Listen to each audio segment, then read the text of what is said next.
পৃথিবীতে আল্লাহ পাক কোটি কোটি মেয়ে পাঠিয়েছেন, কিন্তু কোন মেয়েকে নবীর মা হিসাবে আল্লাহ পছন্দ করেননি। হযরতে সাইয়্যিদা আমেনাকেই বাছাই করেছেন। উনি আমেনার চলাফেরায় কেমন বা ছিল, প্রত্যেকটা মা বোনকে বলবো ধ্যান দেন। হযরতে আমেনার আব্বার নাম একটু আগে বললাম, কি বললাম? মাশাআল্লাহ। তাহলে শুনছেন?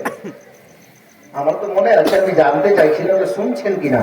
হযরতে আমেনার আব্বার নাম আব্দুল ওয়াহাব, মায়ের নাম বাকি আছে, এখন বলবো না সহজে। হযরতে আমেনা, প্রত্যেকটা মেয়েকে বলছি, আমেনা বাচপানা ছিল, কচি মেয়ে। আমাদের বাচ্চা কাচ্চাকে দেখবেন বিকাল বেলা যখন স্কুল থেকে আসে, ওরা স্কুল থেকে আসতে আসতে পাশের বাড়ির দুটা ছেলে একই সঙ্গে পড়ে, ওরা কিন্তু গল্প করেছে আজকে স্কুল থেকে গিয়ে খাবো, খেয়ে আর ক্রিকেট বল খেলতে যাবো মাদ্রাসার পাশে, গল্প করে নিয়েছে রাস্তায়। ঠিক টাইমে ওরা বেরিয়ে গেছে, হয় না? হয়। কিছু বাচ্চা আছে বাড়ি থেকে বেরিয়ে রাস্তায় খেলে। হযরতে মা আমেনার কিছু সাহেলি, সাহেলি মানে বান্ধবী। আর একটা কথা চলে আসলো সন্ধ্যা সাহেব, একটা কথা, বড় দামি কথা আছে আমাদের মধ্যে। ভাই জওয়ান ছেলেরা একটু শোনো, আর মেয়েদেরকে বলছি, মা বোনরা শোনো। আমাদের মধ্যে কিছু ছেলে আছে, বুঝলেন?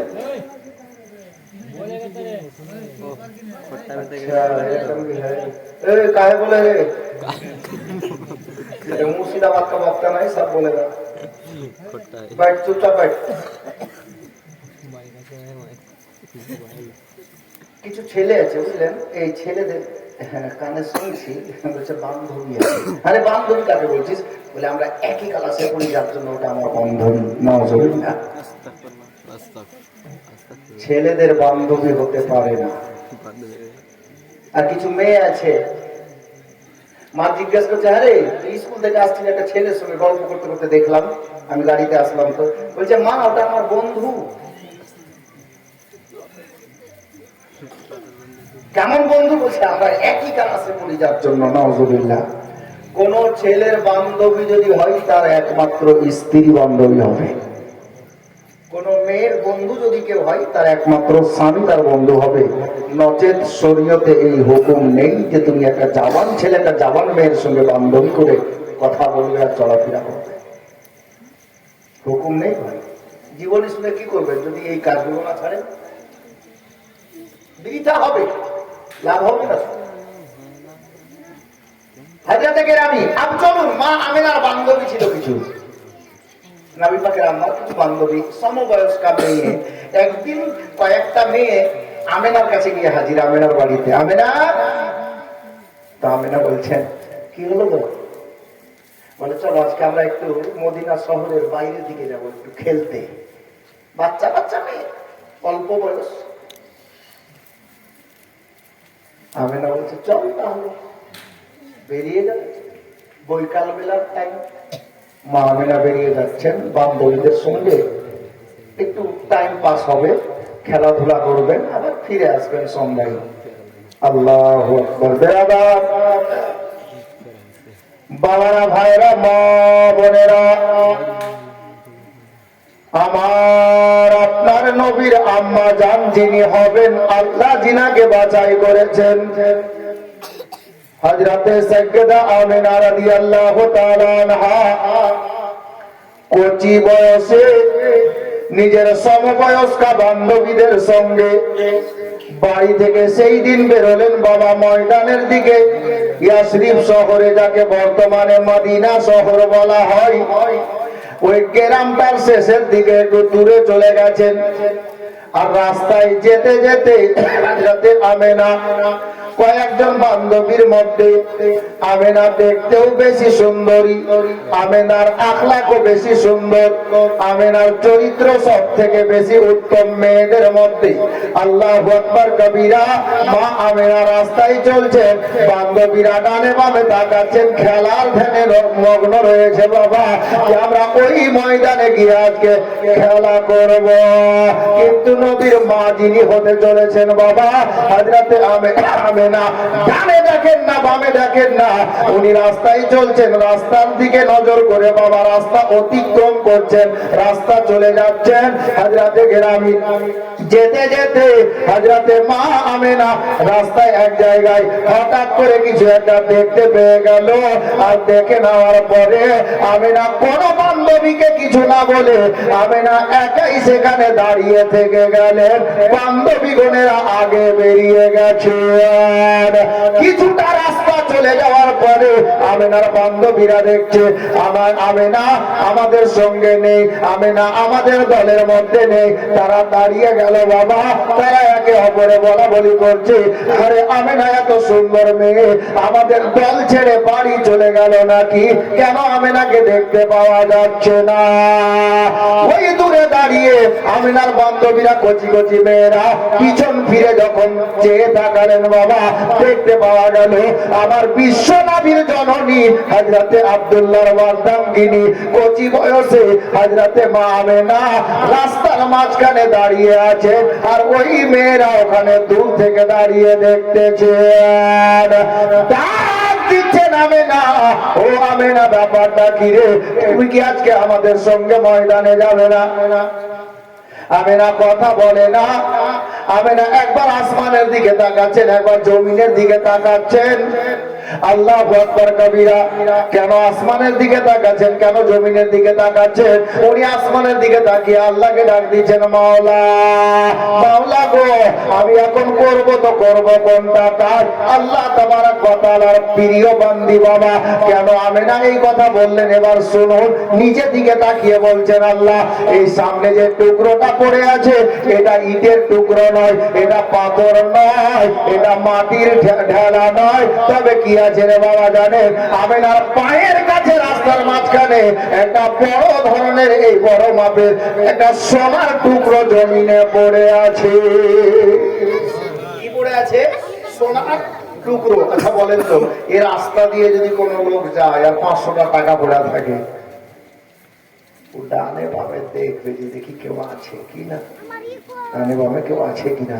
দেখছে যে কেউ নেই, তখন কি করবে জানেন? হ্যাঁ, টাকাটা তুলে কেউ দেখেনি, কেউ দেখেনি, ও নিয়ে চলে গেল, কাউকে গল্প করবে না। ওই বাচ্চি, ওই মেয়ে বস নাকি, কথা বলিস না রে বাপ। হযরতে আমেনা দেখছেন যে আল্লাহ সোনার টুকরো পড়ে আছে। সোনা জেনে বুঝে কেউ ফেলবে? কেউ ফেলবে না। টাকা তো ফেলবে না, দুটা সোনাকে ফেলবে। সোনা দামি জিনিস, কিমতি জিনিস। আমেনা চিন্তা করছেন, আল্লাহ এই সোনাটা পড়ে আছে, আমি যদি নিয়ে নিই, তুলে নিই, নিশ্চয়ই কোনো মানুষের সোনাটা পড়েছে। আর এই সোনাটা নিয়ে আমি যদি চলে যাই, ওই লোকটা যখন মনে পড়বে যে আমি ওই পিরের রাস্তা দিয়ে এসেছি, আর তো কোনো রাস্তা যাইনি, তার মানে আমার সোনাটা ওই রাস্তাতে কোথাও পড়েছে, আমি বুঝতে পারিনি। তো ওই লোকটা যদি আসে খোঁজ করতে, আর আমি সোনাটা নিয়ে যদি চলে যাই, তো লোকটা পাবে না, কত কাঁদবে। সোনা জিনিস। কচি মেয়ে তো আমেনা। মা আমেনা চিন্তা করলেন, খোদা গো, তাহলে সোনা আমি আর নেব না, থাক। আমেনা চলে যাব ভাবলেন, কিন্তু আমেনার প্রেম আমেনাকে জিজ্ঞেস করছে, আমেনা তুই চলে যাবি ভালো কথা, সোনা তুলবি না ভালো কথা। আমার আল্লাহ তার ব্রেনে কথাটা দিয়ে দিলেন, বাবা এই আমেনা চলে যাবি ভালো কথা, সোনা তুই তুলবি না ভালো কথা। কিন্তু তোর চলে যাওয়ার পরে যেই লোকটা সোনা হারিয়েছে, ওই লোকটা এখানে ফিরে আসার আগে 3 নম্বর লোকটা যদি কেউ এই রাস্তা দিয়ে আসে, তাহলে সোনাটা ওই লোকটাও পাবে না, আর তুমিও পাবে না। সোনা অন্য কোন লোকের হাতে চলে যাবে। আমেনা চিন্তায় পড়ে গেলেন, আল্লাহ তাহলে লোকটা আবারও সোনা পাবে না, তাহলে সোনাটা করা কি যায়? মা বোনেরা, হযরতে আমেনা ডানে বামে তাকালেন, চিন্তা ভাবনা করলেন, কপালে যা আছে হবে। আল্লাহ তুমি ক্ষমা করিও মাওলা, আমি আমেনা সোনা আর পড়ে থাকতে দিচ্ছি না। আমেনা মাটির দিকে ঝুঁকে গিয়ে ওই সোনার টুকরো খানা তুলে বাবা নিজের আঁচলের তলায়, আপনার কি বলে দোপাট্টার তলায় নিয়ে নিলেন। কচি বাচ্চা আমেনা ওই সোনাটাকে নিজের বগলের তলায় নিয়ে নিলেন বাবা। ওই দূরে দাঁড়িয়ে বান্ধবীরা দেখতে পাচ্ছিল আমেনা মাটি থেকে কিছু তুলে নিজের কাছে লুকিয়ে নিল। হযরতে মা আমেনা সোনাটা তুললো তো তুললো কি কারণে? এবার কারণটা শুনেন বাবা। ওই লোকটাও পাবে না আর আমেনাও পাবে না, অন্য কোন লোক নিয়ে চলে যেতে পারি, যার জন্য আমেনা ওই সোনাটাকে তুললেন একটাই উদ্দেশ্যে, আল্লাহ আমি সোনা তুলছি বটে, তবে আল্লাহকে ওয়াদা করছি মাওলা এই সোনাটা আমি যেই লোকটা হারিয়েছে যেই প্রকারে হোক না কেন মাওলা এই সোনা লোকটাকে খোঁজ করে তাকে আমি ফিরিয়ে দেব। কচি বাচ্চার নিয়াত দেখেন, যে লোকটার হারিয়েছে তাকে যখনই হোক খোঁজ করে আমি এই সোনাটা তাকে ফিরিয়ে দেব। আমেনার কত সুন্দর বুদ্ধি গো। আর আমাদের মা বোন আল্লাহ আল্লাহ খালা না করিয়েন না, যদি বিড়ির কথা খারাপ বুঝছেন, ছোট্টা বিড়ি খারাপ চলবেই না, বিড়ির মুখটা বিচে ভরে দিলে ধুমুর বিড়িও চলে গেল নাকি? হ্যাঁ, একটা উপমা উদাহরণ রাগ করিয়েন না আপনারা, আমি বোঝানোর ক্ষেত্রে বলছি, যদিও এরা করে না, হতে পারে অনেকে, অনেক ব্যবসায়ী এরকম করে, ব্যবসায়ী এরকম করে, যেটা খারাপ মাল আপনি 5টা আলু তুলছেন, একটা আলুওয়ালা আবার একটা কাটা আলু ধরে বসে আছে, করে না? হ্যাঁ, আমিও তো বাজার করি, আমার তো সংসার আছে। হ্যাঁ, তো এরকম হয়, কিন্তু আমেনার নিয়াত দেখেন, ওই লোকটাকে ফিরিয়ে দেবো যখন খোঁজ করে পাবো, সোনাটা এই উদ্দেশ্যে তুললেন। এখন আমেনার বান্ধবীরা যে দাঁড়িয়ে ছিল তারা ডাকছে আমেনা যাবে না বোন, বান্ধবী যাবে না তুমি? আমেনা সোনাটা তুলে নিজের কাছে রেখে উনি গেলেন। হ্যাঁ রে, বান্ধবীরা জিজ্ঞেস করছে তুই ওই ওখানে দাঁড়িয়ে কি তুললি? আমেনা বলছে আরে কিছু না, চল। বলে না আগে বল তাহলেই যাবো, নাহলে যাবো না। বাচ্চা বাচ্চা মেয়ে, সমবয়স্কা মেয়ে। আমেনা বলছে দেখ ওটা অন্য কিছু না, একটা সোনার টুকরো পড়েছিল আমি তুলেছি। তো বাচ্চাগুলো কি বলছে আমেনা খুব ভালো হলো। কেন? বলে সোনাটা আমরা বাড়ি যাওয়ার পথে আশরিফের মার্কেটে নিয়ে যাব, বিক্রি করব, আর বিক্রি করে যে টাকা দিরহাম বা দিনার, যেটা রিয়াল, এখন রিয়াল হয়ে গেছে, দিরহাম বা দিনার যে টাকাগুলো পাবো ওই টাকা দিয়ে আমরা খেলাধুলা করার জন্য কিছু সামান কিনে নেবো। আমেনা বলছে না এটা হবে না, আমি এই জন্য তুলিনি। তবে কেন তুললে? মা আমেনা বলে বান্ধবীরা চলো, এই সোনাটা যে ব্যক্তির হারিয়েছে তাকে যেই প্রকারে হোক আমি ফিরিয়ে দেব রে, এই উদ্দেশ্যে সোনাখানা আমি মাটি থেকে তুলে নিয়েছি। এই করে বাবা গেলেন খেলার ময়দানে। গ্রামের শেষে, পাড়ার শেষে একেবারে দূরে চলে গিয়ে খেলার ময়দানে খেলাধুলা আরম্ভ হয়ে গেছে। আমেনার বান্ধবীরা খেলায় মগ্ন হয়ে গেছে। আমেনা খেলার ময়দানের এক সাইডে বসে চিন্তা করছেন আল্লাহ এ সোনাটা যে লোকটা হারিয়েছে তাকে ফিরিয়ে দেবটা কি করে। আমেনা এই মতো চিন্তা ভাবনায় বসে আছে। বান্ধবীরা ময়দানে খেলাধুলা করছেন রে বাবা। এই করতে করতে বাবা কেউ বুঝতে পারেনি, কচি কচি বাচ্চা গো, অন্ধকার হয়ে গেছে, রাত হয়ে গেল, সূর্যটা ডুবে গেছে। আপনার গ্রামটা ছেড়ে একেবারে বহু দূরে চলে গেছে, আপনার কি বলে মদিনা শহরের এক প্রান্তে চলে গেছে। তখনকার জামানায় অনেক পাহাড়ের গর্তে বড় বড় জঙ্গলি বাঘ লুকিয়ে থাকতো, সিংহ লুকিয়ে থাকতো। আল্লাহু আকবার কবিরা।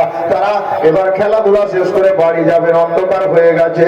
আমেনা বলল বান্ধবী একটা কাজ করো, এখন যদি বাড়ির দিকে আমরা রওনা দিই তাহলে হয় না হয় জঙ্গলের জন্তুরা আক্রমণ করে নিতে পারে, একটা কাজ করলে ভালো হয়। বলে কি, আশেপাশে বাড়ি দেখো, আমরা আজকে রাতটা কোনো বাড়ি খোঁজ করে কাটিয়ে দেব, আর সকাল হলে নিজে নিজের বাড়ির দিকে রওনা দেব।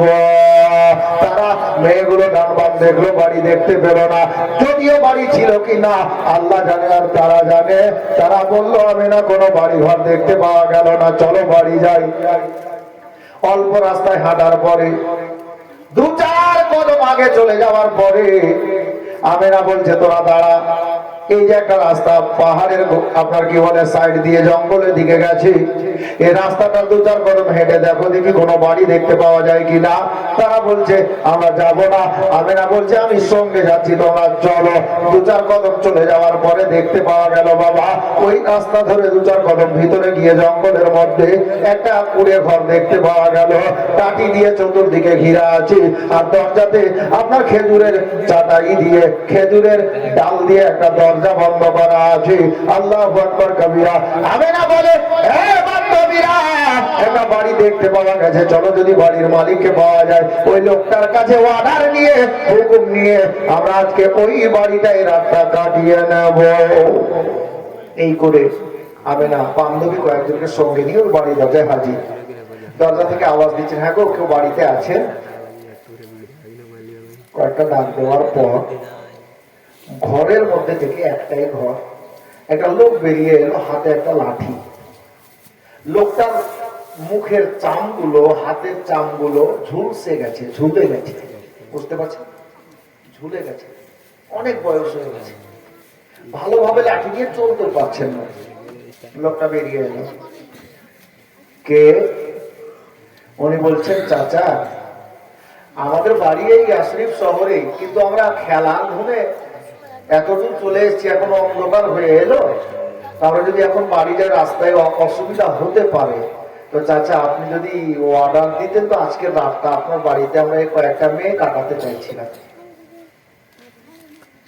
ওই বয়স্ক লোকটা বলল, বেটি রে আমি খুশি মনে খাস দিলে বলছি তোরা আমার বাড়িতে আয় রে বেটি, এই বাড়িটা আমার বটে, তবে আমার বাড়িতে আমি ছাড়া আর কেউ দ্বিতীয় লোক নাই। আয় বেটি আয়, তবে আমি যে ভালোভাবে চলাফেরা করতে পারি না। দরজাটা বন্ধ করা হলো, মেয়েগুলো ঘরের মধ্যে গেল। মা আমেনাকে ওই লোকটা বলছে, বেটি রে ঘরের মধ্যে আপনার কি বলে চাটাই রাখা আছে, খেজুরের পাতা দিয়ে তৈরি করা চাটাই, আর যা আপনার কি বলে কেতা কম্বল ছিল, ওই চাদর বিছানা গুলোকে আমার মা আমেনাকে ডাক দিয়ে বললেন, বেটি শোনো গো, এই যে দেখো আমার ঘরের মধ্যে আসবাবপত্র যে বিছানা রয়েছে, তোমরা বিছিয়ে পড়ো মাটিতে, আর তোমরা এই বিছানায় আজকে রাতটা কাটিয়ে নাও। একটা ঘরের মধ্যে একদিকে চারপায়া একটা দড়ির খাট রাখা আছে। ওই বয়স্ক লোকটা খাটের উপরে ঘুমিয়ে গেল বাবা, আরে বাচ্চা বাচ্চা মেয়েরা ওই নিচে বাবা সবাই ঘুমিয়েছে। হযরতে আমেনা রাদিয়াল্লাহু তাআলা আনহা ওই সোনার টুকরোটাকে বাবা নিজের কাছ থেকে বের করে বালিশের তলায় লুকিয়ে দিলেন। বাচ্চা বাচ্চা মেয়েরা সবাই ঘুমিয়ে পড়েছে। রাতটা গভীর হয়ে গেছে, লোকটা চলতে পারে না, লোকটা লাঠি নিয়ে ভালো করে চলতে পারে না বাবা, চললে পরে বাবা হাতটা কাঁপে, পাটা ভালোভাবে ফেলতে পারে না গো। মা আমেনা একটাই চিন্তা করছেন, গভীর রাত হয়ে গেছে, আমেনাকে ঘুম আসে নাই। আমেনা চিন্তা করছেন, আল্লাহ এই সোনার টুকরোটা আমি কিভাবে লোকটাকে খোঁজ করে ফিরিয়ে দেব, আর এই চিন্তায় আমেনা ঘুম আসে নাই। মা বোনেরা হঠাৎ করে গভীর রাতে দেখতে পাওয়া গেল ওই বাড়ির মালিক বয়স্ক লোকটা উঠে গেল, উঠে খাটের উপরে বসে গেল, লাঠিটা আস্তে করে হাতে নিল, আর হাতে নেওয়ার পরে এক কদম দুই কদম করতে করতে ঘরের বাইরে গেল। আচ্ছা বলেন তো রাতের বেলা অনেকে এক নম্বর দু নম্বরে দরকার পড়ে কিনা, প্রসাব পায়খানা দরকার হয় কিনা? বয়স্ক লোককে অটোমেটিক এমনিতে প্রসাবের আপনার বেগটা বেশি আসে। বাবারা ভাইরা, আমার মা আমেনা কচি মেয়ে, উনি কিন্তু দেখছেন, লোকটা জানে না ওই মেয়েটা জেগে আছে। আমেনা দেখলেন লোকটা বাইরে গেল, আমেনা মনে মনে ভাবলেন হয়তো প্রসাব পায়খানা কিছু প্রয়োজন আছে এক নম্বর দুই নম্বরের, বলে লোকটা বাইরে গেছে। আল্লাহু আকবার কবিরা। আচ্ছা বলেন তো বাবা, একটা লোককে পেচ্ছাপ পায়খানা করতে কতটা সময় লাগবে? 10 মিনিট, 20 মিনিট, 30 মিনিট, এর থেকে বেশি লাগতে পারে না। ম্যাক্সিমাম বলে দিলাম, বোঝার ক্ষেত্রে মেনে নিলাম 30 মিনিট। বেশ অনেকক্ষণ হয়ে গেছে, ওই লোকটা যে বাইরে গেছে ঘরের মধ্যে আসে না। আমি না চিন্তা করছি, আল্লাহ লোকটা বয়স্ক লোক, ঘরের মধ্যে গেছে, বাইরে গেছে ঘরে, আর এতক্ষণ হয়ে গেল, হয় না হয় রাতের অন্ধকারে কোথাও পড়ে তো গেল না। লোকটা তো কেউ নেই, কত দয়া দেখেন আমেনা কচি মেয়ে, উনি কাউকে না বলে, কোনো বাচ্চাকে না জাগিয়ে আস্তে করে ঘরের মধ্যে থেকে উনি ঘরের দরজায় এলেন। সোনার টুকরোটা বালিশের নিচে থাকলো, এসে যেমনই ঘরের দরজায় দাঁড়িয়েছেন, আমিনার দিকে নজর দিয়েছেন। দেখতে কি পাওয়া গেল জানেন? আল্লাহ আল্লাহ, মা আমিনা দেখছেন বাবা ওই বয়স্ক লোকটার বাড়ির মধ্যে একটা খেজুরের গাছ ছিল, আর খেজুরের গাছের গোড়াতে বসে গিয়ে ওই বয়স্ক লোকটা লাঠিটা পাশে রেখে দিয়েছে, আর ওয়াজের নয়নে লোকটা কান্না করছে।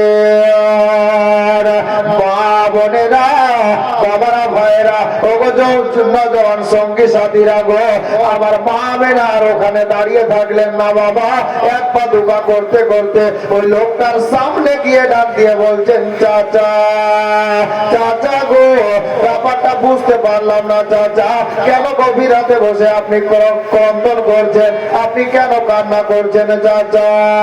এই বলে যেমন আমেনা সামনে দাঁড়িয়েছে, লোকটা তাড়াতাড়ি করে চোখের পানিগুলো মুছে নিল। কে বলল আমি কান্না করছি রে? আমেনা বলল, চাচা লুকাবেন না, আমি নিজের চোখে দেখলাম আপনি কাঁদছিলেন, আপনার চোখ দিয়ে ঝরঝর করে বৃষ্টির মতো পানিগুলো বইছিল, আপনি কাঁদছেন কেন? একটু কারণটা বলেন, আপনি ঘুমাননি কেন? আল্লাহু আকবার কবিরা। লোকটা বয়স্ক লোক, মানুষ কথাই বলেছে বাবা, পুরাতন চাল ভাতে বাড়ি, বয়স্ক লোক বাবা। হাজরাতে আমেনাকে ওই লোকটা বলছে, বেটি রে, আমি ঘুমাইনি, এটা তুমি খেয়াল করেছো, কিন্তু তোমার সঙ্গী সাথী যে মেয়েগুলো আছে তারা যে ঘুমিয়ে গেছে রে বেটি, তুমি কেন ঘুমাওনি? কারণটা বলো। ফিরিয়ে জিজ্ঞেস করে নিলে, তুমি কেন ঘুমাওনি? আমি তো ঘুমাইনি, তুমি কেন ঘুমাওনি বলো তো? আমিরা বলছেন, চাচা আমি আগে জিজ্ঞেস করলাম, আপনি আগে বলেন, আমি আমার কারণটা পরে বলবো। আমেনা ওই লোকটাকে যখন জিজ্ঞেস করলেন, চাচা আপনি বলেন কেন ঘুমান নাই, তখন লোকটা বলছে, বেটি রে, তুই আমার সঙ্গে ওয়াদা কর, আমি যেটা বলবো তুই যেন কাউকে বলবি না। আমেনা ওয়াদা করলেন, চাচা আমি কাউকে বলবো না, ওয়াদা করলাম, আল্লাহর ওয়াস্তে আপনি বলুন। এবার ওই বয়স্ক লোকটা খেজুর গাছের গোড়ায় বসে বসে বলছেন, বেটি রে, আমি বুঝতে পারছি যেমন তেমন মেয়ে তুমি না রে, কারণ সব মেয়ে ঘুমিয়ে গেছি, আমি অনেকক্ষণ আগে ঘর থেকে বেরিয়ে এসেছি, তুমি এটা খবর রেখেছ, তুমি দেখে রেখেছো বেটি, আমি এই জন্য তোমাকে আসল কথাটা খুলে বলছি। বলে, চাচা নির্দ্বিধাতে আপনি বলতে পারেন চাচা। আল্লাহু আকবার কবিরা। হযরতে সাজ্জাদা মা আমেনা রাদিয়াল্লাহু তাআলা আনহা কি ওই বয়স্ক লোকটা বলেন, বয়স্ক লোকটা বলছেন, বেটি রে, আমার জীবনে একটা মাত্র সন্তান, যে ওই সন্তানটা ছিল মেয়ে সন্তান, সেই মেয়ে সন্তানটা আমার যখন সাবালিকা হলো, আমি মনে মনে পাত্র খোঁজ করতে লাগলাম। ঠিক একদিন আমার মেয়েটা আপনার কি বলে সপাত্র পাওয়ার ফলে আমি ওই ছেলেটার সঙ্গে আমার মেয়ের বিয়েটা পড়িয়ে দিয়েছিলাম। আমার মেয়েটা, আমার একমাত্র মেয়েটা আমার বাড়ি থেকে বিয়ে হয়ে স্বামীর হাতে তাকে তুলে দিয়ে স্বামীর ঘরে গেছে। তবে বেটি জানিস রে, আমার ওই মেয়েটা যখন আমার বাড়ি থেকে গিয়েছিল, আমার বাড়ি থেকে স্বামীর কাছে গিয়েছিল, স্বামীর বাড়ি গিয়েছিল, আমার আর কোনো সন্তান আদি নেই। ওই মেয়েটা শ্বশুর বাড়ি যাওয়ার পথে আমাকে এই বাড়ির মধ্যে একটা সোনার টুকরো দিয়ে গিয়েছিল বেটি, বেটি রে, আর বলে দিয়েছিল, আব্বা আমি চলে যাওয়ার পরে আপনাকে কেউ কিছু খাওয়াবে এবং কোন লোক থাকলো না আব্বা, আপনি বয়স্ক মানুষ, আমি শ্বশুর বাড়ি চলে যাচ্ছি আব্বা। আব্বাবু, আমি চলে যাওয়ার পরে আপনার কাছে সোনার টুকরোটা থাকলো, আপনার যখন যেটা দরকার পড়বে অল্প অল্প করে সোনাগুলো ভাঙবে, আর মার্কেটে বিক্রি করে নিজের প্রয়োজনগুলো আপনি সেরে নেবেন। এই বলে মেয়েটা আমার শ্বশুর বাড়ি গেছে, আজও গেছে, কালো গেছে। বেটি রে, আমি যতদিন চলতে পারছিলাম সোনার টুকরোটার কোনো আপনার কি বলে অংশ বিক্রি করতে হয়নি। এখন বয়স্ক হয়ে গেছি, মাঝে মধ্যে সোনাটা কাজে আসতো। কিন্তু বেটি জানিস রে, আজকে বিকাল বেলাতে আমি গিয়েছিলাম কোন এক জায়গাতে, আর বাড়ি যখন ফিরে আসলাম দেখতে পেলাম আমার ওই সোনার টুকরোখানা কোথাও পড়ে গেছে, আমি নিজেকে বুঝতে পারি নয়। বেটি, আমি এই জন্য কান্না করছি রে মা, আমি এখন কি করে খাবো, আমার যে কোনো রাস্তা নেই, আমি ওই সোনার টুকরো কোথায় আর পাবো? আমেনা বললেন, চাচা আল্লাহর মনে উনি আশা রেখেছিলেন, আল্লাহ আশা পূর্ণ করেছেন। চাচা গো, আর কাঁদতে হবে না, আর আপনাকে চোখের পানি ফেলতে হবে না চাচা। বলে বেটি কেন রে?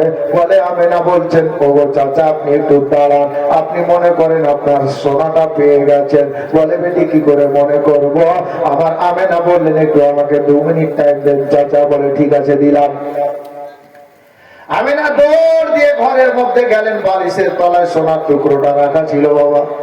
সোনার টুকরোখানা বের করে আর ওই ঘর থেকে বেরিয়ে এসে ওই ঘরের আঙিনাতে বাড়ির মধ্যে খেজুর গাছের গোড়ার নিকটে যে লোকটা বসেছিলেন বাবা, হযরতে আমেনা সোনার টুকরো এনে বলছেন, চাচা নেন আপনার সোনা। ও চাচা দেখেন তো এটাই আপনার সোনা নাকি? যখন লোকটা ওই সোনার টুকরোটা দেখেছে রে বাবা, ওই লোকটা বলছে আল্লাহু আকবার কাবীরা। ওই লোকটা সোনার দিকে তাকিয়ে বলছে, বেটি রে দে সোনাটা দে। সোনাটা রেখে দিলেন বাবা এক সাইডে, আর হাতটাকে বাড়াচ্ছেন রে বাবা, আর বলছেন বেটি একটা কাজ কর, আগে তুই আমাকে 2টা কথার উত্তর দে। কি কথার উত্তর চাচা? বলে বেটি রে তোর বাড়িটা কোন শহরে? বলে এই ইয়াসরিব শহরে। মদিনার পূর্ববর্তী নাম ছিল ইয়াসরিব। এই ইয়াসরিব শহরে বল বেটি বল তোর বাবার নাম কি আর তোর নামটাই বা কি? আমেনা বলছে, চাচা আমার বাবার নাম হলো আব্দুল ওয়াহাব আর আমার নাম হলো হযরতে আমেনা। এ বেরাদার, যেমনই আমেনা নামখানা আমেনার জবান থেকে বেরিয়েছে, ওই বয়স্ক লোকটা নিজের কানে শ্রবণ করেছে হযরতে আমেনাকে। ওই লোকটা হাত বাড়িয়ে ডাক দিচ্ছেন, বেটি একটু আয় রে, আমার সিনাতে একটু জড়া দে। এই আমেনা আজকে দেখে নে রে বেটি, এই বয়স্ক লোকটা এই দুনিয়াতে এই বয়সেও যদি বেঁচে আছে অন্য কোন কারণে নয়, আল্লাহ পাক আমাকে একমাত্র তোমার কারণেই বাঁচিয়ে রেখেছে। আল্লাহ আমাকে একমাত্র তোমার কারণে বাঁচিয়ে রেখেছে। এখন একটা প্রশ্ন জেগে যাচ্ছে, এই লোকটা কি কথা বলছেন গো? আমেনার কারণে লোকটাকে বাঁচিয়ে রেখেছেন আল্লাহ? জি হ্যাঁ। কি করে? আল্লাহু আকবার। আমার আমেনা বলেন, চাচা এটা বুঝতে পারলাম না যে আমার আল্লাহ আপনাকে আমার কারণে বাঁচিয়ে রেখেছে, এটা বুঝে উঠতে পারলাম না চাচা।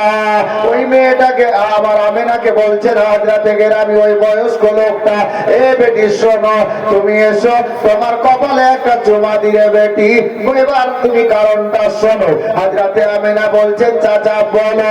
হযরতে গেরামি ওই বয়স্ক লোকটা বলতে লাগলেন, এই আমেনা, আমি বহুদিন পূর্বে আমার বয়স যখন 80 বছর ছিল, আমি আল্লাহর কাছে একদিন দোয়া করেছিলাম। আমি অন্যান্য বই কেতাবে পড়েছিলাম। কি পড়েছিলেন চাচা? বলে বেটি রে আমি পড়েছিলাম নবী পাক যিনি আউয়াল ও আখির নবী হবেন, ওই নবীর আব্বা যিনি হবেন তার নাম হবে আব্দুল্লাহ, ওই নবীর মা যিনি হবেন তার নাম হবে আমেনা। তবে এটাও সাথে সাথে আমি ওই কিতাবগুলোতে পড়েছি, আমি কিতাবগুলোতে লেখা দেখেছি। কি দেখেছিলেন চাচা? বলে নবীর আব্বার বাড়ি হবে কি বলে মক্কা মুআজ্জামাতে কুরাইশ বংশের মধ্যে, আর আল্লাহু আকবার কাবীরা নবীর মা যিনি হবেন ওনার নাম তো হবে আমেনা। ওই মেয়েটার বাবার বাড়ি হবে সোনার মদিনায়। এ বেরাদার, ওই লোকটা বলছেন, বেটি সেই দিন আমি কিতাবে দেখে আমি আল্লাহর কাছে দোয়া করেছিলাম, আল্লাহ গো যদি আপনার নবীকে আমি দেখতে না পাই, আপনার নবীর আব্বাকে দেখতে না পাই, আমার বাড়িটা যখন ইয়াসরিব শহরে, আল্লাহ আপনি আমাকে ইয়াসরিব শহরে পাঠিয়েছেন, আপনার কাছে ওই নবীর ওসিলা দিয়ে বলি, আমি যতদিন পর্যন্ত নবীর মা আমেনাকে না দেখবো, আল্লাহ আমাকে অতদিন মৃত্যু দান করিয়েন না। এই বেটি এবার বুঝতে পেরে গেলাম যে আমি আর বেশি দিন বাঁচবো না রে বেটি, আমি আউয়াল ও আখির নবীর মা আমেনাকে আজকে দেখতে পেয়ে গেলাম। তুমি হবে শেষ জামানার আখেরি পয়গম্বরের আম্মা। বললো, বেটি এই কারণেই আমি বেঁচে আছি, এটা বুঝতে পারছিলাম, তাহলে এই বয়সে আমি বেঁচে থাকি। হযরতে গেরামি ওই লোকটা আমেনার কপালে চুমা দিলেন। সকাল হলো, আমেনা নিজের বাড়িতে গেলেন। আল্লাহু আকবার কাবীরা। এখন একটা প্রশ্ন থেকে যাচ্ছে আধুরা হয়ে, যদিও আপনারা হয়তো তুলতে পারছেন না, আমার মনে পড়ছে। ওই লোকটা দোয়া করেছিল নবীর মাকে দেখার জন্য আল্লাহর কাছে, কত বছর বয়সে? এখনই বললাম 80 বছর বয়সে। এখন লোকটা আমেনার সঙ্গে যখন দেখা হলো, লোকটার বয়স কত জানেন? আল্লাহু আকবার। আরে নবীর ওসিলাতে কি পাওয়া যায় না? যত যাই জিনিস আছে আপনি আল্লাহর নিকটে নবীর ওসিলা দিয়ে চান, আল্লাহ পাক আপনার নিয়তকে পূর্ণ করবেন, আপনার ঝুলি ভরে দেবেন। আল্লাহর মতো দাতা পৃথিবীতে কে আছে? আল্লাহ তো সারা কায়নাতের খালিক, মালিক। আল্লাহ নিজের বান্দার প্রতি এত দয়া করছেন, আপনি নামাজ পড়ছেন না, আল্লাহ তবুও আপনাকে বাঁচিয়ে রেখেছেন। রোজা রাখছেন না, আল্লাহ আপনাকে খাবার দিয়ে বাঁচিয়ে রেখেছেন। হজ ফরজ হয়ে গেছে, হজ করছেন না, আল্লাহ দয়ালু কত, আপনাকে তবু দুনিয়াতে বাঁচিয়ে রেখেছেন। একটু খেয়াল রাখবেন। ওই লোকটা দোয়া করেছিল 80 বছর বয়সে নবীর মাকে দেখার জন্য, নবীর ওসিলা দিয়ে। আর লোকটা যখন আমিনার সঙ্গে দেখা হয়, কিতাব লেখক বলছেন ওই লোকটার বয়স ছিল 780 বছর। ধরে বলুন সুবহানাল্লাহ। লোকটা এতদিন জীবন পেয়েছে নবী পাকের ওসিলায়, এটা অন্য কোনো কারণ নেই। নবীর ওসিলায় লোকটা এতদিন জীবন পেয়েছেন। আল্লাহ তাবারক ওয়া তাআলা ওই লোকটাকে জীবন দিয়েছিলেন। বেরাদার, তাহলে এখান থেকে দুটো জিনিস বুঝতে পারলাম, নবীর মায়ের চরিত্র আর আমাদের মায়ের চরিত্র কি। খালা রাগ করবেন না কেউ, হ্যাঁ? আমাদের মায়ের চরিত্র কি জানেন? শুক্রবারের দিন আমের টাইম, তার 12 বছরের ছেলে মাঠে গেছে, আম পাকা পাকা আম ঝুলছে। বলে আজকে তো শুক্রবার, জুমার আজান হয়ে গেছে, সর্দার আগে মসজিদে যাবে। সর্দারের বাগানে আম ঝুলছে, পাকা পাকা ন্যাংরা আম। ওরে বাপরে, তাহলে বাপে দেখলো কেউ নাই, দোকানদার যেটা ও জুমা করতে চলে গেছে। ই কি করলো, 12-13 বছরের ছেলে একদম পাকা পাকা 5-6টা আম ভেঙে আর বাড়ি। আর মা বলছে, হারে হাতে তো আমের গাছ না, তুই আম করলে পেলি রে। মা কইস না, সর্দার একটা জুম্মা পড়তে গেছে, বাগানে কাউ নাই। মা বলছে, বেটা কেমন দেখে নিতে বলে না। মা কইছে, এরকম গিয়ে আসবে, কেউ যেন দেখতে না পায়। হ্যাঁ, কেউ দেখতে না পায়। আমাদের মায়ের চরিত্র এটা, কিন্তু নবীর মায়ের চরিত্র দেখেন। আল্লাহু আকবার কাবীরা। সোনা পেয়েছেন, খোঁজ করে লোকটাকে সোনা ফিরিয়ে দিচ্ছেন। ধরে বলুন সুবহানাল্লাহ। হযরতে গেরামি নবী পাকের আম্মা জানের দিওয়ানিদেরকে বলবো, নবীর দিওয়ানিদেরকে বলবো, নবী পাকের আম্মার এই জীবনীটাকেই যদি আমল করে নেন, আপনার ছেলে হাফিজে কোরআন হয়ে যাবে, আপনার ছেলে আলিমে দ্বীন হয়ে যাবে। আরে আলিমে দ্বীন না হলেও আপনার ছেলে মাতা পিতার সেবা করনেওয়ালা ছেলে হয়ে যাবে। কিন্তু আপনি ঠিক নেই তো আপনার ছেলে কি ঠিক হবে? হযরতে গেরামি নবীর মায়ের চরিত্র। এখন একটু মক্কাতে নিয়ে যাচ্ছি। এখন মা বাবার চরিত্র একটু তো শুনলাম, একটু আগেই বললাম আমি যে নবী পাকের আব্বা এবং আম্মার চরিত্র একটুখানি বলি, একটুখানি বললাম। এখন আমি ডাইরেক্ট যাব হযরতে আব্দুল্লাহ দরবারে। এবার ফিরে মক্কাতে আসছি। মক্কা নগরীতে হযরতে সাইয়্যিদানা আব্দুল্লাহ রাদিয়াল্লাহু তাআলা আনহাকে পাওয়ার জন্য স্বামী রূপে মক্কার মেয়েরা লাইন ধরে দাঁড়িয়ে থাকতো, কিন্তু আমেনা হযরতে আব্দুল্লাহ কোনোদিন কোনো মেয়ের দিকে তাকিয়ে দেখতেন না। মক্কা নগরীতে একটা লোক ছিল, তার নাম নওয়াফিল। লোকটা একটা মেয়ে ছিল যার নাম মরিয়ম। বাংলাতে মরিয়ম, কেতাবের ভাষায় মারিয়াম। মেয়েটা দেখতেও সুন্দর ছিল। মক্কাতেই বাড়ি।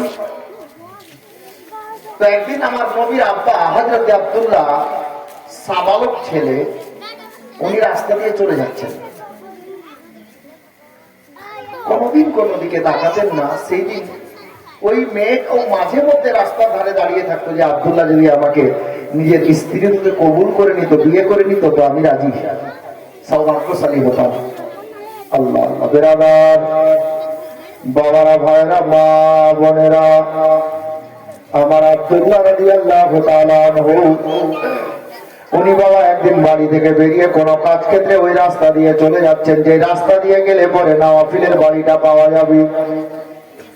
ওই রাস্তা দিয়ে আব্দুল্লাহ চলে যাচ্ছেন, আর রাস্তায় চলতে চলতে নজরটা নিজে আছে আব্দুল্লাহর আশা দেখে নওয়াফিলের মেয়ে, যে মেয়েটার নাম একটু আগে বললাম মারিয়াম, ওই মারিয়াম নামক মেয়েটা নিজের বাড়ির দরজা থেকে বেরিয়ে গেছে বাবা, আর রাস্তার মাঝখানে আব্দুল্লাহ রাস্তা ঘিরে দাঁড়িয়ে গেছে।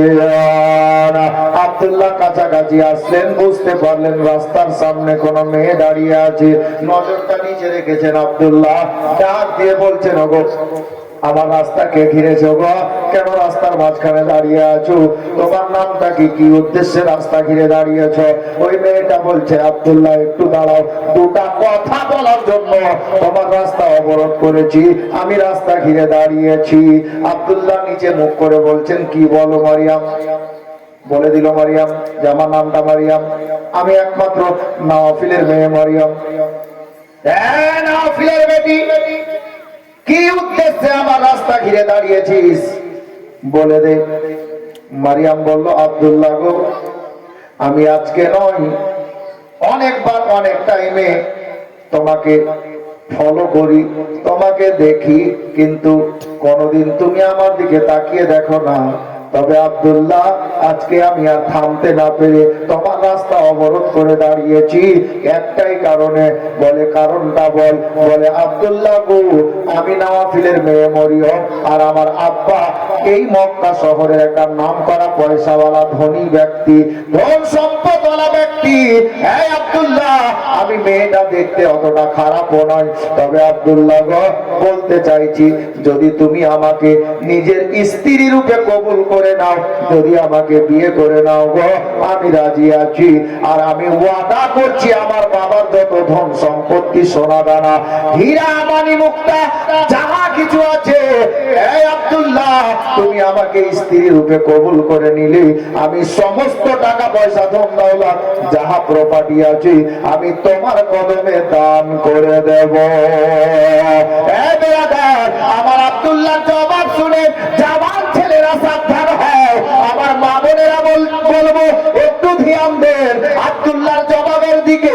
হযরতে আব্দুল্লাহ বললেন, হে মা নওয়াফিলের মেয়ে মরিয়ম, আমি আব্দুল্লাহকে দেখে নে, আমি আব্দুল্লাহকে ভালো করে দেখে নে, আমাকে টাকা পয়সা ধন সম্পদ সোনা চাঁদি হীরা মানি মুক্তার লোক দেখিয়ে পারবি না।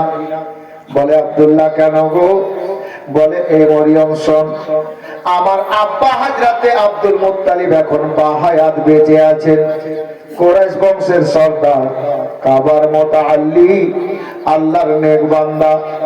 আমি আব্দুল্লাহ, আমি নিজের পছন্দে নয়, আমার আব্বা আমার জন্য যে মেয়েটাকে পছন্দ করে নেবেন, আমি আব্দুল্লাহ, মেয়েটা যদি কয়লার চাইতে বেশি কালো হয়, আমি খুশি মনে মেয়েটাকে নিজের বিবি হিসাবে কবুল করে নেব।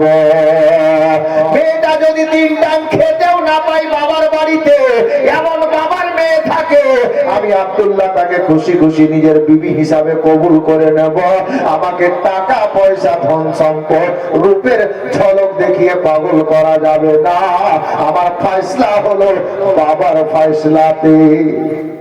আর এখন যদি বাবা বলে, বেটা আজকে যাচ্ছি বহু দেখতে মাটিয়া, তো বেটা বলছে, আপা যাইতে হবে না, দেখা এটা যুগের প্রস্তুতি। হযরতে আব্দুল্লাহ জবাব শুনে মরিয়ম রাস্তা ছেড়ে দিল, নিজের বাড়িতে গেল। আল্লাহু আকবার। তার কিছুদিনের মধ্যে হযরতে আব্দুল্লাহ নিজের বাড়িতে নিজের আব্বা জানের কাছে নির্দেশ নিয়ে, আব্দুল্লাহ বড় শৌখিন লোক ছিলেন, মাঝে মধ্যে উনি জঙ্গলে যেতেন বাবা শিকার করার উদ্দেশ্যে। সেই দিন হযরতে আব্দুল্লাহ একটা ঘোড়ার পিঠে চেপে আব্বার কাছে ইজাজত নিয়ে ওই মক্কা নগরীর জঙ্গলে চলে গেলেন, শিকারের উদ্দেশ্যে রওনা দিয়ে দিলেন, শিকার করতে চলে গেলেন। হ্যাঁ বেরাদার, যেমনই শিকার করার উদ্দেশ্যে ওই জঙ্গলের মধ্যে হযরতে আব্দুল্লাহ প্রবেশ করেছেন, আল্লাহু আকবার কবীরা। আপনার কি বলে, তাওরাত, ইনজিল, জবুর কিতাবগুলো পড়ে পড়ে ঈসাই ধর্মের লোকেরা মুশরিকেরা কাফিরেরা মুলকের শাম থেকে এক ভারী একটা দল এসেছিল বাবা। তারা তারিখ পড়ে রেখেছে, আউয়াল ও আখির নবীর আব্বা যিনি হবেন হযরতে আব্দুল্লাহ, তিনি ওই তারিখে জঙ্গলে শিকার করার জন্য আসবে। আব্দুল্লাহকে একা পাবো আর আমরা সবাই মিলে আব্দুল্লাহকে মেরে দেব, তাহলে আর আউয়াল ও আখির নবী দুনিয়াতে আসতে পারবে না। এই বলে হযরতে আব্দুল্লাহকে মারার জন্য তারা ওই জঙ্গলের মধ্যে বাবা বিরাজমান ছিল। আমার আব্দুল্লাহ যখন জঙ্গলের মধ্যে প্রবেশ করলেন বাবা, জঙ্গলের মধ্যে প্রবেশ করা মাত্রই অল্প ভিতরে গেছে, দেখতে পাওয়া গেল চতুর সাইড থেকে আমার নবীর আব্বা জান আব্দুল্লাহকে বাবা ঘিরে ফেলেছে। এই মুশরিকের দলেরা আব্দুল্লাহকে ঘিরে ফেলেছে, তলোয়ার নিয়ে আছে, বল্লম নিয়ে আছে। আল্লাহু আকবার কবীরা। হযরতে আব্দুল্লাহ চিন্তায় পড়ে গেলেন, আল্লাহ এরা কারা গো, এরা কেন আমাকে ঘিরে ফেললো? তারা হাসছে আর বলছে, আব্দুল্লাহ যা দেখার দেখে নে, যা বলার বলে নে, আজকে তোর খেলা শেষ। কিন্তু আল্লাহ আল্লাহ একটা কথা আছে রে বাবা, রাখে আল্লাহ মারে কে আর মারে আল্লাহ বাঁচাই কে। হযরতে আব্দুল্লাহ কাউকে ডাক দিলেন না বাবা, ওই ঘোড়ার পিঠে বসে আমার আল্লাহ পাককে ডাক দিচ্ছেন, আল্লাহ ইজ্জতের মালিক আপনি, আল্লাহ আল্লাহ জিল্লতের মালিক আপনি। আল্লাহু আকবার কবীরা। হযরতে আব্দুল্লাহ বলেন, আল্লাহ গো, এদের সঙ্গে আমার কোনো দুশমনি নেই, আমি কোনো ভুল করি না, এরা আমাকে মারার জন্য প্রস্তুত হয়ে গেছে। আল্লাহ আমার জানের মালিক আপনি, আমার ইমানের মালিক আপনি। আল্লাহু আকবার কবীরা। উনি ঘোড়ার পিঠে বসে আল্লাহকে স্মরণ করলেন। দেখতে পাওয়া গেল ওই জঙ্গলের মধ্যে একটা দল, আপনার কি বলে, পা থেকে নিয়ে মাথা পর্যন্ত একই মতো বাবা সাদা ড্রেস পরে একটা এমন সৈন্যের দল চলে এলো, যারা আব্দুল্লাহকে মারার জন্য প্রস্তুত হয়ে দাঁড়িয়েছিল। তাদেরকে মেরে চিরে আপনার কি বলে জঙ্গল থেকে তাড়িয়ে দিল, আর আব্দুল্লাহকে আদব যত্ন সহকারে জঙ্গল থেকে বের করে বাড়ির রাস্তা ধরিয়ে দিলেন। একজন রাইটার বলছেন বাড়িতে পৌঁছে দিলেন, জঙ্গল থেকে বের করে দিলেন। এই ঘটনাটা যখন ঘটে, জঙ্গলের মধ্যে একটা লোক ওই ইয়াসরিব থেকে এসেছিলেন, যার নাম একটু আগে বললাম হযরতে আব্দুল ওয়াহাব। ইনি কোন কাজ ক্ষেত্রে ওই জঙ্গলের মধ্যে ছিলেন, একাই উনিও কোন কাজ ক্ষেত্রে এসেছিলেন। আল্লাহু আকবার কবীরা। ঘটনাটা দেখার পর বাইরে এলেন, জাওয়ান একটু দাঁড়াও তো।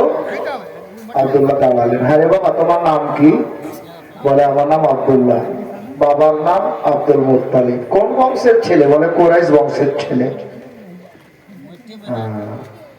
আচ্ছা বাবা বলো তো, ওই লোকগুলো তোমাকে মারার জন্য সব তৈরি ছিল, ওরা কারা? বলে আমি চিনি না। আচ্ছা এটা তো চিনো, তোমাকে যারা বাঁচাতে আসলো একদল লোক, যাদেরকে দুনিয়ার মানুষের মতো দেখতেই লাগলো না, অপূর্ব সুন্দর চেহারা, আর পা থেকে নিয়ে মাথা পর্যন্ত একই মতো সাদা লেবাস, তারা কারা? বলে চাচা আমি তাদেরকে জীবনে কোনোদিন দেখিনি। আব্দুল ওয়াহাব এই ঘটনা শুনে আপনার কি বলে আশ্চর্যিত হয়ে গেলেন। ঘটনা কি? যারা মারতে আসলো তাকেও ছেলেটা চিনে না, আর যারা বাঁচিয়ে জান বাঁচিয়ে তাকে বাড়ির রাস্তা ধরানো তাকেও চিনে না। আরে এটা তো হতে পারে তোর বাবার বন্ধু। বলে চাচা কোনোদিন দেখিনি। বাবার বন্ধু হলে একদিন তো দেখবো, কোনোদিন দেখিনি। ঠিক আছে বাবা তুই বাড়ি যা। আব্দুল ওয়াহাব চিন্তা করছেন, আল্লাহ নিশ্চয়ই লোকটা খুব ছেলেটা কোনো গুরুত্বপূর্ণ ছেলে আছে, এর মর্যাদা ভালো আছে। হ্যাঁ এই করে চিন্তা ভাবনা করে বাড়িতে গেলেন। উনি নিজের বাড়ি চলে গেলেন। আচ্ছা বলেন তো, আপনি কালিয়াচক গেলেন আর আপনার চোখের সামনে একটা কোনো দুর্ঘটনা ঘটলো, ধরুন অ্যাক্সিডেন্টের যুগ, অ্যাক্সিডেন্ট খুব হচ্ছে, একটা লোক অ্যাক্সিডেন্ট হয়ে গেল, আল্লাহ না করে কেউ হোক, আল্লাহ যেন সবাইকে বাঁচায়, আর আপনি দাঁড়িয়ে দেখলেন যে ওখানে হচ্ছে। বাড়িতে এসে বারবার তো ওই কথাটাই মনে পড়বে, লোকটাকে দেখলাম যে দাঁড়িয়ে ছিল আর গাড়ির সামনে পড়ে গিয়ে শেষ হয়ে গেল, বারবার ওটাই মনে পড়বে, দু চার দিন তো সরবে না মাথার কাছ থেকে। আব্দুল ওয়াহাব বাড়িতে গেলেন। বাড়িতে চলে যাওয়ার পরে রাতের বেলাতে যখন বিছানায় গেলেন বাবা, একটা বিছানাতে স্বামী আর স্ত্রী, একদিকে স্বামী একদিকে স্ত্রী। আল্লাহু আকবার কবীরা। আব্দুল ওয়াহাব বাবা গভীর রাত হয়ে গেছে, কখনো ডানে ঘুরছেন কখনো বামে ঘুরছেন। ওনার স্ত্রী সাহেবা বলছেন ব্যাপারটা কি হুজুর? শরীর ক্লান্ত, বলে না রে না, ঘুম আসছে না। বলে কেন হুজুর, কেন ঘুম আসছে না, কোনো টেনশন আছে? বলে না। তাহলে বলবেন তো হলোটা কি? উনি বলছেন, বিবি রে, আমি এই ঘটনা দেখে আসলাম নিজের চোখে মক্কা শহরে একটা জঙ্গলের মধ্যে।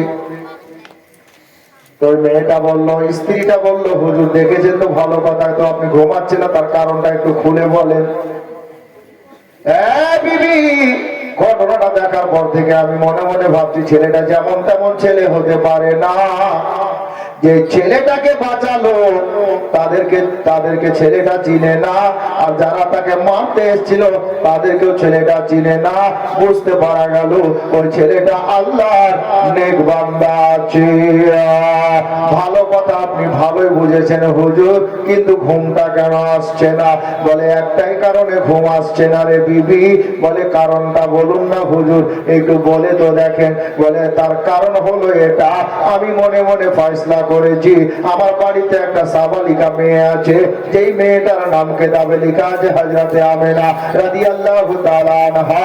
এই আমেনার মা, আমেনার চলাফেরা, চরিত্র, ব্যবহার, আখলাক, আচরণ আমি এত সুন্দর দেখি, আল্লাহর অশেষ মেহেরবানি, আমার মেয়েটা পর্দাশীল মেয়ে আছে। এ বিবি শোনো রে, এ আমেনার মা শোনো রে, আমি ভাবছিলাম যদি আমার মেয়ে আমেনার বিয়েটা ওই ছেলের সঙ্গে হয়ে যেত, কত না ভালো হতো, কত না সুন্দর হতো। আমি এই কথা ভাবছি, আর আমি এই জন্য ঘুমাচ্ছি না যে আমি যে বেটির বাবা ছেলের বাড়িতে খবরটা কিভাবে দেব। মেয়েদের বুদ্ধি নাই বলে মানুষ, বুদ্ধি আছে, কাজে লাগায় না, এটা ভুল কথা। বুদ্ধি আছে, সঠিক জায়গায় কাজে লাগাচ্ছে না। আব্দুল ওয়াহাবের স্ত্রী বলছেন, হুজুর ভালো কথা আপনি ভেবেছেন, সুন্দর কথা, ভালো লাগলো শুনে। আপনি যখন ভেবেছেন বেটির বাবা, বেটির বাপ হয়ে বেটার বাপকে কি করে বলবে যে আমার বেটিটা গেলে যাও, একটু কেমন লাগে? আপনি বলতে পারবেন না, ঠিক আছে, বন্ধু বান্ধবকে দিয়ে ওই আব্দুল্লাহ বাবার কাছে আপনি খবরটা পৌঁছে দেন, একটা মেয়ে আছে ওখানে, সুন্দর মেয়ে, ব্যবহার, চরিত্র, চলাফেরা খুব ভালো। তখন আব্দুল ওয়াহাব বলছেন, না কথা তো ঠিক, বন্ধু বান্ধবের মাধ্যম দিয়ে হযরতে আমেনার বিয়ের ব্যাপারটা নিয়ে আব্দুল্লাহর সঙ্গে আব্দুল মুত্তালিবের নিকটে খবরটা পৌঁছে দিলেন। আর যেমনই আব্দুল মুত্তালিব আমেনার খবর পেলেন, তো কেতাব লিখক বলছেন, জিয়াউন নবী, সিরাতে ইবনে হিশাম, আর আপনার কি বলে সিরাতুর রাসূল, এগুলো কেতাবের লেখকগুলো বলছেন যে আব্দুল মুত্তালিবকে যেমন মেয়ের দরকার ছিল আব্দুল্লাহর জন্য, আমেনার মধ্যে সমস্ত গুণগুলো পেয়ে গেলেন। যার জন্য খুশি খুশি হযরতে আব্দুল্লাহ বিয়েটা প্রস্তাব আমেনার আব্বার কাছে রাখলেন। আর ওই প্রস্তাব উনি তো চাইছিলেনই, উনিও কবুল করলেন, ইনিও কবুল করে নিলেন। দুইজনই মেনে গেলেন যে ইনশাআল্লাহ তাআলা একটা দিন নির্ধারিত করা হলো যে আমেনার বিয়ে আব্দুল্লাহর সঙ্গে হয়ে যাবে। বেরাদার, মা বোনেরা, বাবারা, ভাইরা, বাবা, এবার আব্দুল্লাহর বিয়ে আমিনার সঙ্গে হবে। দিন তারিখ নির্ধারিত হয়ে গেল। নির্ধারিত হয়ে যাওয়ার পরে হযরতে আব্দুল মুত্তালিব কি করলেন বাবা জানেন? নিজের আত্মীয় স্বজন, পাড়া প্রতিবেশী সকলকে দাওয়াত করে দিলেন। শেষ বেটার বিয়া, ছোট আপনার কি বলে ছেলের বিয়ে বাবা হযরতে আব্দুল মুত্তালিবের দাওয়াত করা হয়েছে। নিজের বন্ধু দোস্তদেরকে দাওয়াত করেছেন। তারিখ চলে এলো, আল্লাহু আকবার কবিরা। এটা মক্কা নগরীর ঘটনা। জায়গাটা বাবার নজরের কাছে এখনো ঘুরছে, মাত্র 2টা দিন হলো জায়গাটা দেখা। আল্লাহু আকবার কবিরা। সেই পবিত্র স্থানখানাতে আব্দুল মুত্তালিবের বাড়িতে আল্লাহু আকবার কবিরা একটা সুন্দর কাফেলা তৈরি হলো। আমার আব্দুল্লাহ আজকে বাবা শুভ বিবাহের পাত্র হয়ে গেছে, শুভ বিবাহ অনুষ্ঠিত হতে চলেছে বাবা। আল্লাহ আল্লাহ, আব্দুল্লাহ নতুন জামা কাপড় পরছেন। আর আজকে আব্দুল্লাহর বিয়েতে বারাতি যারা যাবে তারা নতুন নতুন জামা কাপড় পরে নিয়ে হযরতে আব্দুল মুত্তালিবের বাড়িতে যাবা হাজির হয়ে গেছে। এইদিকে আব্দুল্লাহ ঘরের মধ্যে তৈরি হচ্ছেন বাবা, আর এইদিকে বারাতি রেডি হয়ে আছে। আল্লাহ তাবারাক ওয়া তাআলা তাআলার আসমানের উপরে, আল্লাহু আকবার কাবীরা, সপ্তম আসমানের উপর থেকে যাকে বুলবুলে সিদরা বলা হয়, সাজ্জাদুল মালাইকা বলা হয়, ফেরেশতাদের সরদার বলা হয়, এ বেরাদার, হযরত জিবরিল আমিন আল্লাহ দরবারে আরজ করছেন, আল্লাহকে ডাক দিচ্ছেন, মাওলা আপনার অর্ডার পেলে দুটা কথা বলি।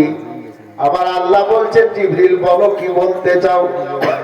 আবার আল্লাহকে জিবরিল বলছেন, মাওলা গো, আমি এই মুহূর্তে মক্কা নগরীতে কুরাইশ বংশের মধ্যে হযরতে আব্দুল মুত্তালিবের বাড়িতে একটা দৃশ্য দেখলাম। কি দৃশ্য দেখলি রে জিবরিল? আল্লাহ তো সবই জানেন, কিন্তু জিবরিলকে দিয়ে বলাচ্ছেন, এ জিবরিল কি দৃশ্য দেখলি? জিবরিলে আমিন বলছেন, মাওলা আমি দেখতে পেলাম আজকে সারা কায়নাতের মালিক ও মুখতার যেই পয়গম্বরে আজমকে আপনি বানাবেন, ওগো আল্লাহ আপনার প্রিয় হাবিবের আব্বা যিনি হতে চলেছেন গো, যিনার নাম হলো আব্দুল্লাহ, যিনি আউয়াল ও আখির নবীর আব্বা জান হযরত সাইয়্যিদনা আব্দুল্লাহ আজকে নতুন দুলহা সেজে গেছেন, আজকে নবীর আব্বা দুলহা সাজছেন, আর আব্দুল্লাহর বিয়ের বারাতি মক্কা নগরীর লোকেরা সেজেছে। আল্লাহ গো, এত সুন্দর কাফেলা দেখে আমি জিবরিলের মন চাইছে যদি আপনি অর্ডার দিতেন, আল্লাহ আপনার নবীর মহব্বতে, আপনার নবীর ভালোবাসাতে আমি ফেরেশতাদের সরদার নবীর আব্বার বিয়ে হযরতে আব্দুল্লাহর বিয়ের বারাতি হয়ে আমি জিবরিলও যেতে চাই। এ বেরাদার, আমার আল্লাহ পাকের রহমত জোশে চলে এলো।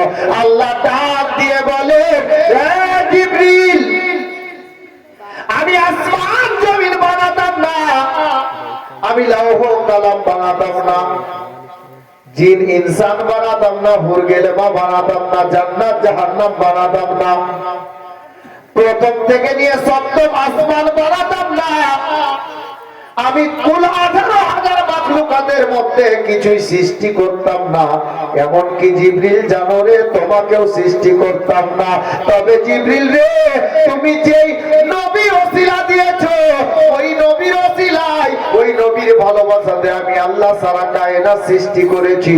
এই জিবরিল শোনো, তুমি আমার হাবিবুল্লাহ পয়গম্বরের ওসিলা দিয়েছো, আমি আল্লাহ আজকে ওই নবীর ওসিলাতে তোমাকে অর্ডার দিলাম রে জিবরিল, তুমি আমার বন্ধুর আব্বার বিয়ের বারাতি হয়ে যাবে।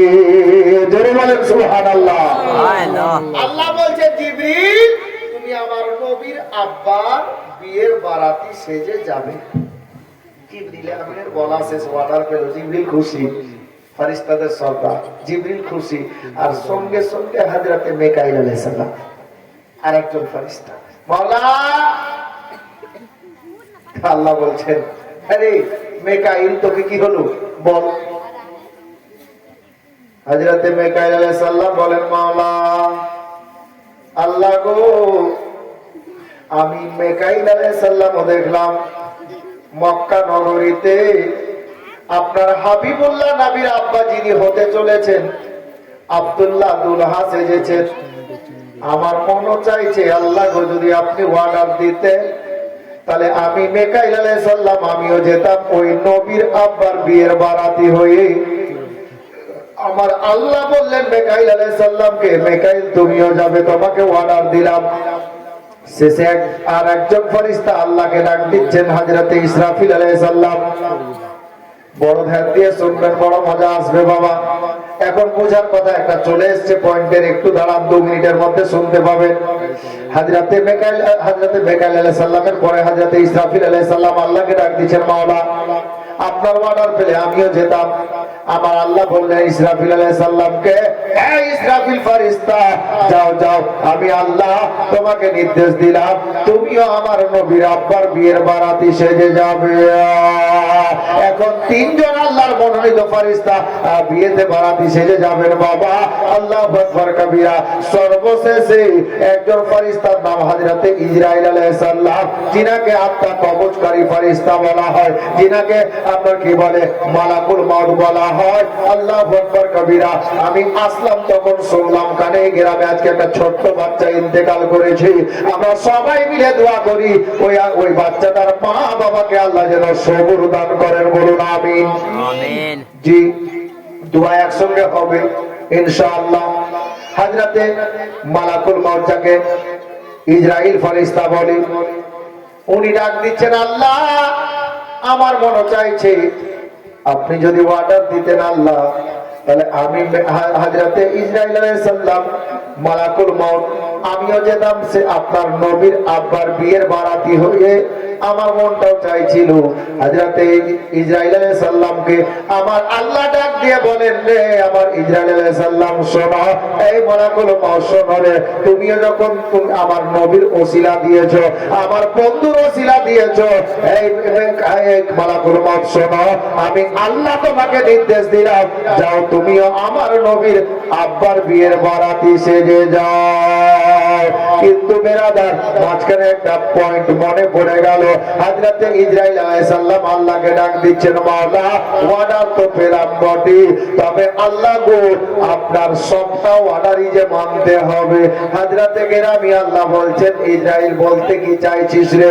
বলে, মাওলা আমার মনে হচ্ছে আমার যাওয়া আর হলো না। কেন যাওয়া হলো না? বলে, আল্লাহ আপনি যখন সারা কায়নাতকে সৃষ্টি করেছেন, যখন আদমকে আপনি সৃষ্টি করেছিলেন, ওগো মাওলা আদমকে সৃষ্টি করার পর আপনি আমাকে একটা দায়িত্ব দিয়েছিলেন কিয়ামতের সকাল পর্যন্ত। আপনার অর্ডার হলো আমার কাজ যে আমি আদম নবী থেকে নিয়ে কিয়ামতের সকাল পর্যন্ত আপনার সমস্ত বান্দা বান্দির আত্মা খাওয়া কবজ করব। পৃথিবীতে সেকেন্ডে সেকেন্ডে মানুষ ইন্তেকাল করে। আল্লাহ আমি যদি চলে যাই আপনার নবীর আব্বার বিয়ের বারাতি সেজে, তাহলে আজকে যাদের ইন্তেকাল লেখা আছে তাদের আত্মা কবজ করবে কে? আজকে যারা মরবে তাদের দমটা কবজ করবে কে? রূহটা আনবে কে? আর নবীর দিওয়ানারা শোনো, নবীর ওসিলাতে কি হয় একটু ধ্যান দাও বাপ। আমি কাউকে গাল দিই না, মাইকের আওয়াজ বহুদূর যায়, যে যেখান থেকে শুনছেন শুনেন। যদি বলবেন মাওলানা কেতাব দেখবো, আপনি কেতাব দেখতে পারেন, নাম বলে দেবো, খোঁজ করে পড়ে নিয়েন। নবীর আব্বার বিয়ের বারাতি সেজে যেতে চাইলেন কে? চারজন ফেরেশতা, ওনাদের মধ্যে একজন মালাকুল মউত, আত্মা কবজকারী ফেরেশতা। আল্লাহকে বললেন, আল্লাহ আমার যাওয়া হবে না, অর্ডার পেলাম তা সত্ত্বেও। তার কারণ হলো আমি আজকে চলে গেলে যে লোকগুলোর ইন্তেকাল ঘটবে তাদের আত্মা কবজ করবে কে? আমার আল্লাহ বলছেন, ইসরাইল ফেরেশতা শোনো, তুমি আমার বন্ধুর ওসিলা দিয়েছো, আমি তোমাকে অর্ডার দিয়েছি, আমার ফয়সালা রদ হবে না, আমার ফয়সালা বিফল হবে না, আমি যেটা বলি সেটাই হয়। মালাকুল মউত কান খুলে শুনে না, আমার নবীর ওসিলাতে সারা কায়নাতকে সৃষ্টি করেছি, আজকে তোমাকে যাওয়ার অর্ডার দিয়েছি ওই নবীর ওসিলাতে। তাহলে শুনে রাখো, আজকে যতক্ষণ পর্যন্ত নবীর আব্বার বিয়ের বারাতি সেজে তুমি থাকবে, আজকে যাদের ইন্তেকাল লেখা ছিল আমি আল্লাহ নবীর ওসিলায় তাদের হায়াত বাড়িয়ে দিলাম। জোরে বলেন সুবহানাল্লাহ। নবীর ওসিলাতে যাদের ইন্তেকাল ওই টাইমে লেখা ছিল, নবীর আব্বার বিয়ে হওয়া পর্যন্ত তারা ইন্তেকাল করেনি, হায়াত বেড়ে গেছে। জোরে বলুন সুবহানাল্লাহ। বুঝতে পারা গেল নবীর ওসিলা কাকে বলে। নবীর ওসিলাতে ওইটুকু হায়াত ওদের বেড়ে গিয়েছিল যাদের ইন্তেকাল ওইটুকু টাইমের মধ্যে ছিল। তারা ওই দিন ইন্তেকাল ওই টাইমের মধ্যে করেননি, এটা লেখক লিখেছেন। স্বাভাবিক কথা, আপনি যদি বাড়ি থেকে চলে যান, আপনার বাড়িতে দুটা মৌলানা সাহেব চলে গেছেন, চা কে খাওয়া, আপনি নেই তো, কেউ নেই তো খাওয়াবে কি? হাজরাতে গ্রামে হাজরাতে ইসরাইল আলাইহিস সালাম চলে গেলেন বিয়ের বারাতি হয়ে, আত্মা প্রবেশ করবেন, আল্লাহ তাবারক ওয়া তাআলা রহমত জোশে এলো, আর আল্লাহ তাবারক ওয়া তাআলা বললেন যে আজকে ওই টাইম পর্যন্ত কেউ ইন্তেকাল করবে না। তো নবীর ওসিলায় তাদের হায়াত বেড়ে গেল আল্লাহর দয়াতে। বেরাদার, এখন বিয়েতে যাবেন, চারজন ফেরেশতা, আমার আল্লাহ বলছেন, এই জিবরাইল, লাব্বাইক মাওলা, আমি রেডি, কি অর্ডার আছে আপনি শুধু বলুন। আমার আল্লাহ বলেন, এ আমার ফেরেশতা মণ্ডলীরা শোনো, আমি তোমাদেরকে চারজনকে অর্ডার দিলাম, তবে চারজন নয় রে। ওই ফেরেশতাদের সর্দার শোনো রে, একটা ফেরেশতাদের দল নিয়ে নে, আর যা দুনিয়ার বুকে মক্কা মুআজ্জামাতে নাজিল হয়ে যা, আমার নবীর আব্বার বিয়ের বারাতিতে শামিল হয়ে যা। তবে আমার আল্লাহ বলেন, জিবরিল একটা কথা আর বল, তোরা যে নূরের সৃষ্টি, তারা আদম সন্তান, তোদের চেহারার সাথে ওদের চেহারা মিলবে না, তোরা যাবি কি করে?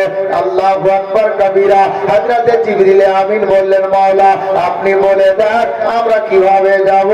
আমার আল্লাহ বললেন, একটা কাজ করো জিবরিল, আমি তোমাদেরকে নির্দেশ দিলাম, আমি ওয়াদা দিয়ে দিলাম, দুনিয়ার মানুষকে দেখতে যেমন লাগে আমি আল্লাহ এই পাওয়ারটা তোমাদেরকে দিলাম, যাও দুনিয়ার মানুষের মতো রূপ ধারণ করে নাও, আর আমার নবীর আব্বার বিয়ের বারাতিতে শামিল হয়ে যাও। এ বেরাদার, মক্কা মুআজ্জামার সরজমিন পবিত্র পাকিজা মাটিতে আমার নবীর শুভ আগমন ঘটবে বাবা। আজকে না হলে কালকে আপনাদেরকে শোনাবো। হযরতে ফেরেশতা জিবরিল আমিন আল্লাহু আকবার কবীরা ফেরেশতাদের নূরানি কাফেলা নিয়ে মানুষের রূপ ধারণ করে বাবা হযরতে আব্দুল মুত্তালিবের বাড়িতে নাজিল হয়ে গেলেন, কাফেলার সঙ্গে যুক্ত হয়ে গেলেন। আর আব্দুল মুত্তালিবের অর্ডার হলো, আব্দুল্লাহ নতুন সাজে সজ্জিত হয়েছেন, দুলহা সেজে গেছে, আব্দুল মুত্তালিব অর্ডার দিলেন, কাফেলা বেরিয়ে গেল। হযরতে জিবরিল আমিন সহ বাবা আব্দুল্লাহর বিয়ের বারাতি হয়ে বিয়েটা চলে গেল আব্দুল ওয়াহাবের বাড়িতে। বাবারা, ভাইরা, মা বোনেরা গো, এখন কিছু বাবা স্ট্যান্ডার্ড ফকির উঠেছে, মাফ করবেন যদি কোনো চাচা ভাই দাদা থাকেন, কেমন ফকির জানেন? একে ফকির বলা ভুল হবে, আমার হিসাবে তাকে ডাকাত বলতে হবে। মেয়ে পছন্দ করলো, মেয়ে পছন্দ করলো, ছেলের বাবা সব কমপ্লিট, মেয়ের বাবা কে ছেলের বাবা বলছে, ভাই এমনিতে তো কিছু চুক্তা করবো না, তবে জামাই তো তোমারই হবে, তো ওই কি বলে গেলে মান্না দিলে ভেবেছি বলার সিস্টেম দেখে, কিন্তু চুক্তা কিছু করবো না বিহাই, একটা মোটর সাইকেল না দিলে হয়, তোমার জামাই বেটি আসবে চলে চড়া, কথা বলার রাস্তা দেখেন, তোমারই জামাই বেটি আমার কি আছে?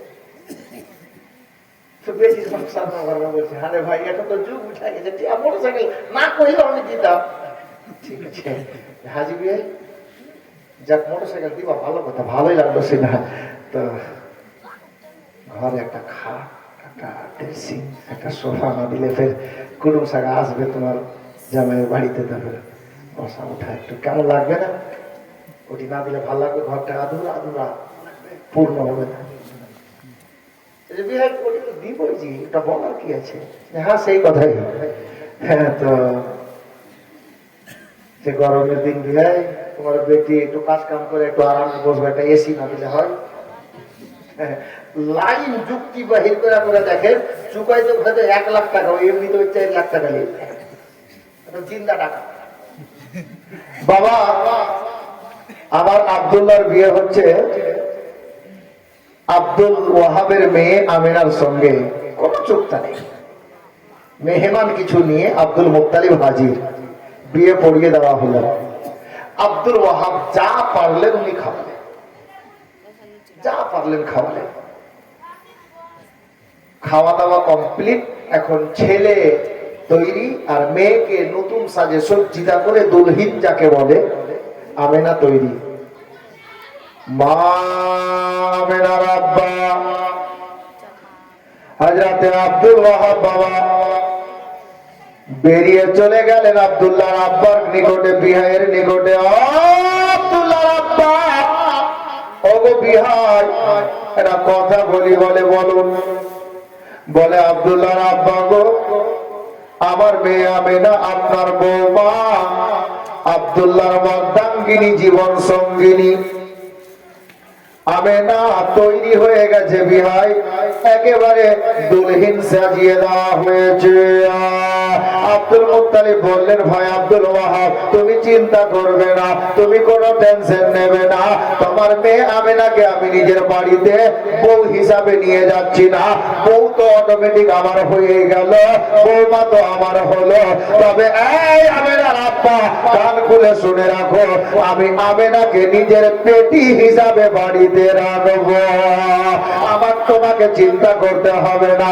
আমার আব্দুল ওয়াহাব বললেন, ভাই আব্দুল মুত্তালিব, এখন থেকে দায়িত্ব তোমার, তোমার ছেলের। তোমরা কেমন করে রাখবে আমার দেখার নাই, তবে আমি এটার জন্য আসি নাই। বলে কি কারণে এসেছো আব্দুল ওয়াহাব? বলে ওগো আব্দুল মুত্তালিব, কুরাইশ বংশের সর্দার, আমি এটাই বলতে এসেছি, আমার বেটি আমেনাকে নিয়ে যাবে কিভাবে?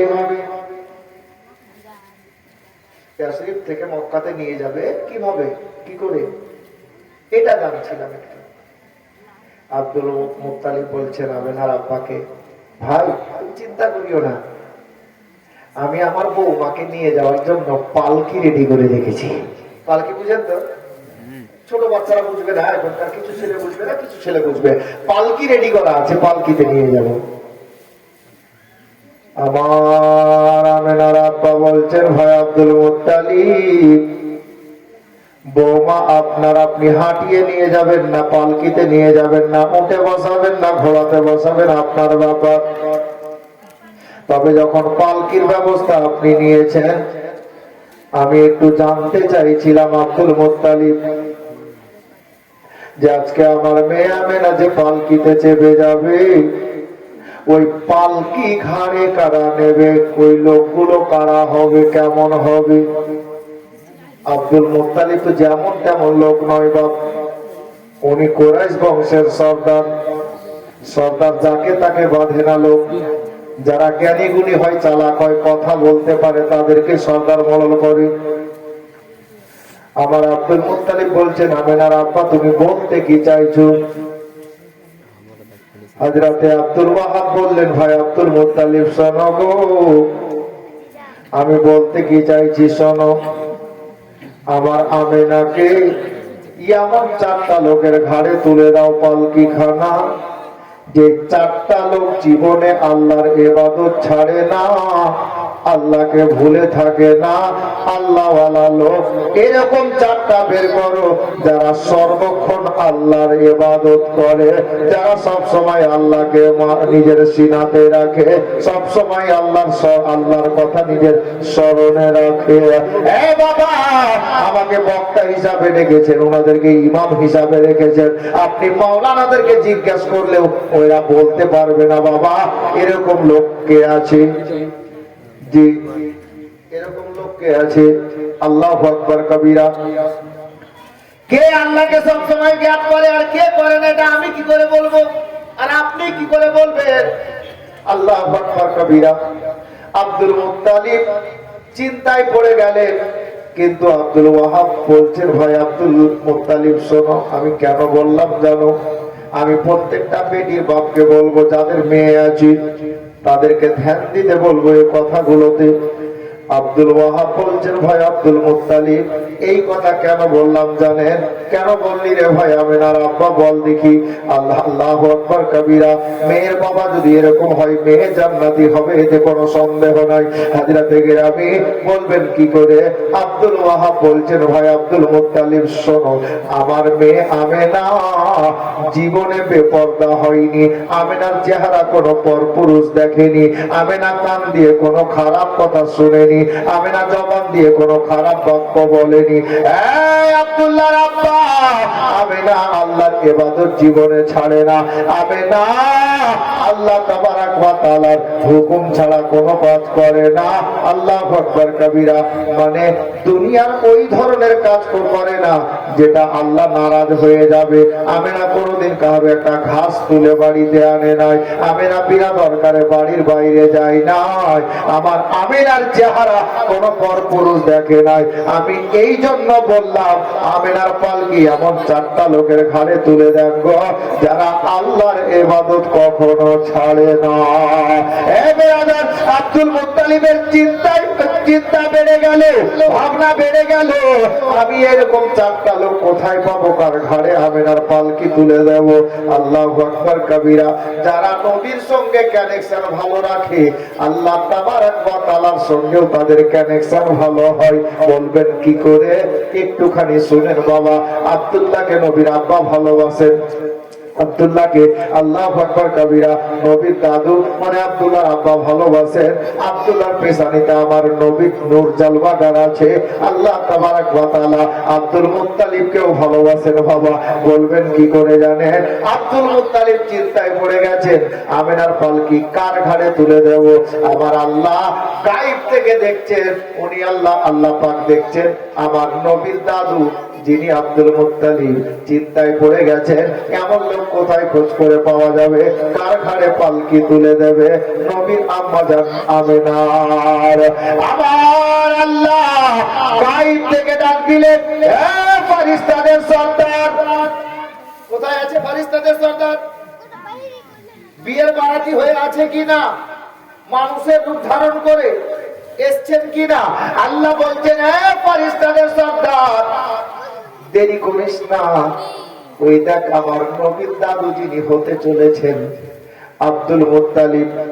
তোরা 4 জন ফেরেশতা দেরি না করে নবীর আম্মা জান আমেনার পালকির 4 কোণাতে তোরা গিয়ে দাঁড়িয়ে যা। আমার নবীর দাদুর টেনশনটা দূরে চলে যাবে। 4 জন ফেরেশতা গেলেন, গিয়ে 4 জন 4 জায়গায় দাঁড়িয়ে গেলেন। আল্লাহু আকবার কবীরা। তাদের চেহারার রূপ এত সুন্দর ছিল, যদিও দেখতে মানুষের মতো লাগছিল। আব্দুল মুত্তালিব হঠাৎ করে যখন পালকির দিকে নজর দিয়েছেন, দেখতে পাওয়া যাচ্ছে আল্লাহু আকবার কবীরা 4টা জওয়ান লোক ওখানে দাঁড়িয়ে আছে পালকি ঘাড়ে নেওয়ার জন্য। আব্দুল মুত্তালিবের দিল খুশ হয়ে গেল। এত সুন্দর লোক, এত সুন্দর চেহারা, এরা পালকি ঘাড়ে নেওয়ার জন্য প্রস্তুত। এরা দাঁড়িয়ে গেছে 4 কোণাতে। আব্দুল মুত্তালিব খুশি খুশিতে আমেনার আব্বাকে ডাক দিচ্ছেন, আমেনার আব্বা, এই আব্দুল ওয়াহাব, একটু তাড়াতাড়ি আয় ভাই, দেখবি তো আইরে। হযরতে গেরামি আব্দুল ওয়াহাব আব্দুল মুত্তালিবের পাশে এসে দাঁড়ালেন। কি হলো ভাইজান? আল্লাহ আল্লাহ। আব্দুল মুত্তালিব ইশারা করে বলে, এই আব্দুল ওয়াহাব, দেখ রে দেখ, 4টা লোক তৈরি হয়ে গেছে আমার বৌমা আমেনার পালকি ঘাড়ে নেওয়ার জন্য। আল্লাহু আকবার কবীরা। এই আব্দুল ওয়াহাব, বলো তো লোকগুলো কি ভালো হবে? লোকগুলো তোমার মনোভূত হলো কিনা? কেমন দেখাচ্ছে? আব্দুল ওয়াহাব হযরতে আব্দুল মুত্তালিবকে ডাক দিয়ে বলছেন, ওই 4টা লোকের দিকে তাকিয়ে, এই আব্দুল্লাহর আব্বা, খোদার কসম করে বলি, ওদের 4 জনের চেহারা দেখে একটাই জিনিস বুঝতে পারা যাচ্ছে, এই লোকগুলো জানি না কারা আছে, তবে এদের চেহারা দেখে বুঝতে পারা যাচ্ছে এরা 1 সেকেন্ডের জন্য আল্লাহ পাকের ইবাদত ছাড়ে না, আল্লাহর স্মরণ নিজের আপনার কি বলে দিমাগ থেকে সরায় না। এদের চেহারা দেখে বুঝতে পারা যাচ্ছে আল্লাহর নেক বান্দা আছে। ফেরেশতা আছে, লাগবে না কেন? আল্লাহু আকবার। মা আমেনাকে তৈরি করে পালকিতে বসিয়ে দেওয়া হলো। ভাই, যদি কেউ থাকো নবী আমার মতো বলনেওয়ালা, আমি এখান থেকে তাদেরকে বলবো, একটাবার নবীর মায়ের মতো রুতবাত করে দেখাও তোমার সাত খানদানের মধ্যে। আরে যে নবীর মা হতে চলেছে নামে না, নবীর ওসিলাতে আল্লাহ পাক ওই নবীর মা আমেনার শানে এত বাড়িয়েছেন, আমেনার পালকি আল্লাহর ফারিস্তারা ঘাড়ে তুলেছে। হ্যাঁ? আর তোমার মতো শাক চুরি করে, আর তুমি বলছো নবী আমার মতো। নাউজুবিল্লাহ। একটু ভাবো, আমি গাল দিচ্ছি না, বুঝাচ্ছি, বুঝার চেষ্টা করো। নবীর মায়ের শান নবীর ওসিলাতে আল্লাহ এত বাড়িয়েছে যে ফারিস্তারা পালকি ঘাড়ে নিচ্ছেন। আর তুমি, তোমার মা জীবনে নামাজ পড়েনি, আল্লাহকে আল্লাহ বলে ডাকতে জানে না। যদি বলা যায় চাচ্ছি পয়লা কালমাটা কত বেদ, লা ইলাহা ইল্লাল্লাহ মুহাম্মাদুর রাসূলুল্লাহ, হইল কিনা আল্লাহ জানে। হ্যাঁ, এক জায়গাতে একটা লোক বলছে পয়লা কালমা কি গে খালা, তো বলছে আলহামদুলিল্লাহ রাব্বিল আলামিন আর রহমানির রহিম। এটা পয়লা কালমা? ও জানে না পয়লা কালমা বলে কোনটাকে। হযরতে গেরামি ওই মায়ের ছেলে তুমি, আর তুমি বলছো নবী আমার মতো। নাউজুবিল্লাহ। বাপ নবীর ওসিলাতে নবীর মায়ের সমান আল্লাহ এত বাড়িয়েছেন। ভিতর ভিতর ঘড়ি তো আবার অনেক দূর চলে গেছে। আল্লাহু আকবার। বেরাদরানে ইসলাম, একবার দরুদ পড়ি কমসে কম নবী পাকের আব্বার বিয়েটা নবী পাকের আব্বার বাড়িতে পৌঁছে দিই নাকি?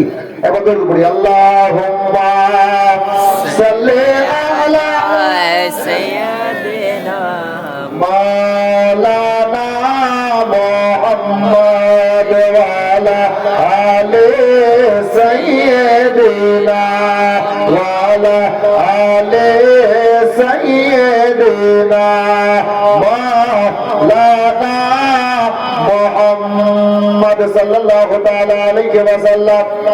বাবা, এখন দুটো কলি বাংলা ভাষায় শুনি, বাংলা ভাষায়। মনের আসারে যাইব নবীর দ্বারে, মনের আসারে যাইব নবীর দ্বারে, পাখি হইলে ডানা থাকিলে চুমিতাম নবীর কদমরে, মনের আশা রে যাইব নবীর দ্বারে, মনের আশা রে যাইব নবীর দ্বারে। আরে মদিনা যাওয়ার যাদের আশা আছে, ইচ্ছা আছে, একবার বলেন তো বাপ সুবহানাল্লাহ। সুবহানাল্লাহ। দিওয়ানা বলছে কি, ঘরে বসিয়া সালাম পড়িয়া, ঘরে বসিয়া দরুদ পড়িয়া, মিটে না মনের আশা রে, মদিনায় গিয়ে সালাম করিলে, মদিনায় গিয়ে দরুদ পড়িলে, ভুলিতাম দুঃখ জ্বালা রে, মনের আশা রে যাইব নবীর দ্বারে, মনের আশা রে যাইব নবীর দ্বারে। নবীর আশিক বলছে, আরো সাগর দেব পারি, সঙ্গে নাই মোর তোরি রে, নৌকার মাঝি করে না দেরি, পৌঁছাও আমায় মদিনায় রে, মনের আশা রে যাইব নবীর দ্বারে মনের আশা রে যাইব নবীর দ্বারে। বেরাদার বাবা ভাইরা, মা আমেনাকে পালকিতে বসিয়ে দেওয়া হলো। এখন দুটা নাম বাকি আছে, আমি বলবো, একটু দাঁড়ান, আমার মনে আছে, ভুলিনি। ইনশাআল্লাহ পালকিতে বসিয়ে দেওয়া হলো। আর ওই চারজন ফারিস্তা যারা মানুষের রূপ ধারণ করে বিয়ে স্বামী ছিলেন বারাতি হিসাবে, ওনারা ওই পালকিটা ঘাড়ে তুললেন। আমার আব্দুল্লাহর আব্বা হযরতে আব্দুল মুত্তালিব অর্ডার দিলেন, এবার পালকি বহকদেরকে চলো, এবার মক্কা মুআজ্জামাতে যাই, আমার বাড়িতে যাই। বাবারা ভাইরা, হাজী সাহেব এখানে ডানে বামে হবেন। যদি সামনে কেউ আছেন মনে পড়বে, হারাম শরীফ মানে কাবা ঘরে ঢোকার জন্য একটা জায়গা, একটা গেট আছে বাবা। গেট তো কয়েকটা আছে, তবে খাস করে একটা গেটের নাম এই জন্য নিলাম যে গেটের নাম আরবি ভাষায় লেখা আছে বাবুস সালাম গেট। বাবুস সালাম গেট কোনটা জানেন? যিনারা হজ করেছেন, উমরা করেছেন, আমি বলে দিচ্ছি শুনেন। বাবুস সালাম গেটটা হলো নবী পাকের জন্মস্থান, যেটা ওখান থেকে গিয়ে যখন আপনি সোজা হারাম শরীফে ঢুকবেন, আবু জেহেল নালায়েকের বাড়িটা ডান হাতে হবে। আর জাবালে আবু কুবাইস বলে একটা পাহাড়, জাবাল মানে আপনার পাহাড়, আবু কুবাইস একটা পাহাড়ের নাম।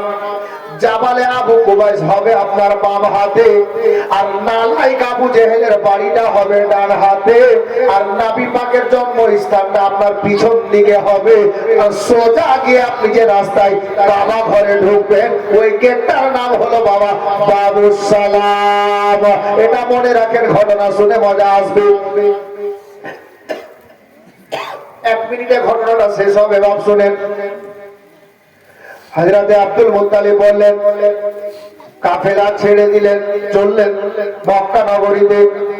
ঠিক বাবা মদিনা শহর থেকে, মানে ইয়াসরিব থেকে, আব্দুল ওয়াহাবের বাড়ি থেকে দুলহাতুল হিন্দকে দিয়ে পালকিতে করে বাবা মক্কা শহরে যেমন প্রবেশ করলেন, বাবুস সালাম গেটকে বাম হাতে রেখে আমার নবী পাকের আব্বা জানের বাড়িতে যেতে হবে, নবী পাকের দাদুর বাড়িতে যেতে হবে। যেমনই বাবুস সালাম গেটের আশেপাশে এসেছেন, কুরাইশ বংশের নেতা আমার মুতাল্লিব হযরতে সাইয়েদনা আব্দুল মুত্তালিব ডাক দিয়ে বলছেন, পালকি বহকেরা দাঁড়াও, আর আগে বাড়িও না। আল্লাহু আকবার কবীরা। ওনারা দাঁড়িয়ে গেছেন। আব্দুল মুত্তালিব ডাক দিয়ে বলছেন, পালকি বহকারা রে, এ পালকি বহকেরা শোনো, আমার বৌমা আমেনার পালকি খানাকে আমার ঘরে নয়, আমার ঘরে নয়, সর্বপ্রথমে আল্লাহর ঘরে নিয়ে চলো। কোথায় নিয়ে যেতে বললেন? আল্লাহর ঘরে, মানে কাবা ঘরে। আল্লাহু আকবার কবীরা। আমি প্রত্যেকটা স্বামী স্ত্রীকে বলবো, ধ্যান দেন, শেষ ঘটনা 2-4 মিনিটে শেষ হবে আজকের মতো ইনশাআল্লাহ। আল্লাহ হায়াতে রাখলে কালকে শোনাবো। বাবারা ভাইরা, মা বোনেরা গো, হযরতে আব্দুল মুত্তালিব বললেন, পালকি বহকেরা, আমার বৌমা আমেনার পালকি খানা আমার ঘরে পড়ে, আগে আল্লাহর ঘরে নিয়ে চলো। পালকি বহকের মুখটা ঘুরে গেল, রাস্তা চেঞ্জ হয়ে গেল, বাবুস সালাম গেট হয়ে আল্লাহু আকবার কবীরা হারাম শরীফের দিকে এগিয়ে গেলেন পালকি নিয়ে। কাবা ঘরকে সামনে করে অল্প দূরত্বে বাবা হারাম শরীফকে সামনে করে পালকি রেখে দেওয়া হলো। আর হযরতে নবী পাকের আব্বা জান আমার সাইয়েদনা আব্দুল্লাহ রাদিয়াল্লাহু তাআলা আনহু নিজের বাদ্দাঙ্গিনী জীবন সঙ্গিনী হযরতে সাইয়েদা মা আমেনার হস্তখানা ধরে, নিজের নতুন বিবির হাতখানা ধরে পালকির মধ্যে থেকে বের করলেন। এ বাবারা ভাইয়েরা, একটু ধ্যান দেন, ঘটনাটা বোঝার চেষ্টা করেন। আব্দুল্লাহ নতুন স্ত্রীকে পালকি থেকে বের করলেন, নিজের ঘরে নয়, আল্লাহর ঘরের সামনে বের করার পরে আব্দুল্লাহ নিজের বিবিকে নিয়ে হাজরে আসওয়াদের নিকটে গেলেন, ইস্তেলাম করলেন, মানে বসা দিলেন, চুমা দিলেন বাবা। আর ওখান থেকে নফল তাওয়াফ আরম্ভ করলেন। হাজরে আসওয়াদ থেকে নিয়ে ঘুরে আবার হাজরে আসওয়াদের নিকটে আসলে একটা চক্কর হবে, 7 চক্কর লাগানোর পরে একটা মোকাম্মল তাওয়াফ হবে, নফল হোক আর ফরজ হোক। এ বেরাদার মা বোনেরা, আল্লাহু আকবার কবীরা, যেমনই 7টা চক্কর পূর্ণ হয়ে গেল, আমার আব্দুল্লাহ নিজের জীবন সঙ্গিনীকে নিয়ে হাতটা ধরে নিয়ে ইস্তেলাম করে দিয়ে হারাম শরীফের কর্নারে কাবা শরীফের ওয়ালের মধ্যে যেটা জান্নাতি পাথর হাজরে আসওয়াদ লাগানো আছে তাকে বসা দিয়ে আব্দুল্লাহ নিজের প্রাণনী জীবন সঙ্গিনীকে নিয়ে আপনার কি বলে মাকামে ইব্রাহিমের পিছনে গিয়ে দাঁড়ালেন। নিজের নতুন বিবিকে সাথে করে স্বামী স্ত্রী মিলে 2 রাকাত করে আল্লাহর দরবারে দাঁড়িয়ে নামাজ পড়লেন। ঘটনা কতটুকু বুঝলেন জানা নাই, তবে একটু বোঝাতে চাই, আমাদের মধ্যে 5 ছেলের বাপ নামাজ পড়ে না, 5টা বাচ্চার মা ও রোজা রাখে না, হ্যাঁ? আর বলছে বেটা ভাত দেয় না, একটু খারাপ লাগবে। মা বোনেরা, হযরতে আব্দুল ওয়াহাব আব্দুল্লাহর ঘটনা দেখেন, নবীর আব্বার কথাটা একটু ধ্যান দেন। নিজের জীবন সঙ্গিনী হযরতে ওয়ার্ধাঙ্গিনী আমেনাকে নিয়ে নিজের ঘরে পরে আল্লাহর ঘরে আগে আল্লাহর ইবাদত করছেন, তাওয়াফ মুকাম্মাল করলেন, আর হাজরে আপনার কি বলে হাজরে আসওয়াদকে বসা দিলেন। আগে বললেন মাকামে ইব্রাহিমকে সামনে রেখে, আল্লাহর ঘরকে সামনে রেখে 2 রাকাত করে নামাজ পড়লেন। আর আমাদের মধ্যে 3 ছেলের বাপ জুমাতে 2 রাকাতই পড়ে, কিন্তু নিয়াত জানে না। যাইবে তখন ইমাম সাহেব খোদা বলে তখন হাঁকা পাবে করে উঠে করলে কোনটা সুকা করে বেঞ্জা। জি, এই তো অবস্থা নামাজি। বাবারা ভাইরা, আপনার ছেলে আপনাকে খাবার দেবে, আপনি আসলে নামাজি হয়ে যান, আপনার বিবিকে নামাজি বানিয়ে দেন। কসম খোদা, নামাজি স্বামী স্ত্রীর পেট থেকে যদি ওই ধরনের ছেলে আর মেয়ে জন্ম হয় গো, ইনশাআল্লাহ ওই ছেলে মেয়ে মা বাবাকে ভুলতে পারে না। কিন্তু ই তো নামাজি পড়ে না, ছেলে খাবার দিবে কি কইরা? হ্যাঁ বাবারা ভাইরা, মা বোনেরা, আমি আজকের মতো এখানে বলবো আপনাদেরকে, নবী পাকের আব্বা জীবনের সর্বপ্রথম আপনার বিয়ে করার পর স্বামী স্ত্রী মিলে আল্লাহর ইবাদত করলেন। আমরা 5টা 4টা 2টা বাচ্চার বাপ মা হয়ে গেছি, এখন 2 রাকাত নামাজের নিয়াতটাই শিখলাম না। আপনি কেমন মুসলমান বলছেন নবী দাদা আমার নাই छोड़ेंगे, হ্যাঁ দামান ধরে নিয়ে বলছে নাই छोड़ेंगे, ধর বাদ তারপরে বলিস ছাড়বো না। নামাজ নাই, রোজা নাই, হজ নাই, যাকাত নাই, বড়কে সম্মান দিতে জানে না, ছোটকে ভালোবাসতে জানে না, আর বলছে নবী দাদা আমার নাই छोड़ेंगे, আরে নিয়ে বলছে নাই छोड़ेंगे, ঠিক কি না? হ্যাঁ, আরে ওই লোকটা বলবে নামাজি, হাজি, গাজী, বড়কে সম্মান দিবে, ছোটকে স্নেহ দেবে, মা বাবার সেবা করবে, যার যেটা হক আদায় করবে, আর বলবে নবী का दामन नहीं छोड़ेंगे, তাহলে শক্তি হবে। জি, নামাজ নাই, রোজা নাই, আর দামান কত ধরলেন আপনি? কি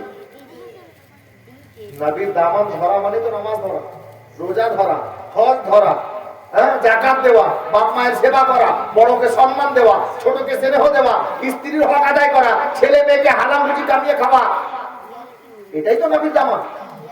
আমার নবী এগুলো তো করতেন, আর আমরা একটাও করছি না, আর বলছি নবীকে দামান নাই ছেড়ে দিন। একটু ভাবিয়েন বাপ, আমি এটার বিপক্ষে না, একবার না 1000 বার বলেন, নামাজ পড়ে বলেন, রোজা রেখে বলেন, হজ করে বলেন, যাকাত দিয়ে বলেন, সঠিক হবে। হক বলবেন আপনি তখন। আর এখন তো মিথ্যা দাওয়া করা হয়ে যাচ্ছে, যার জন্য বলবো খবরদার নামাজটা ছাড়বেন না। জি।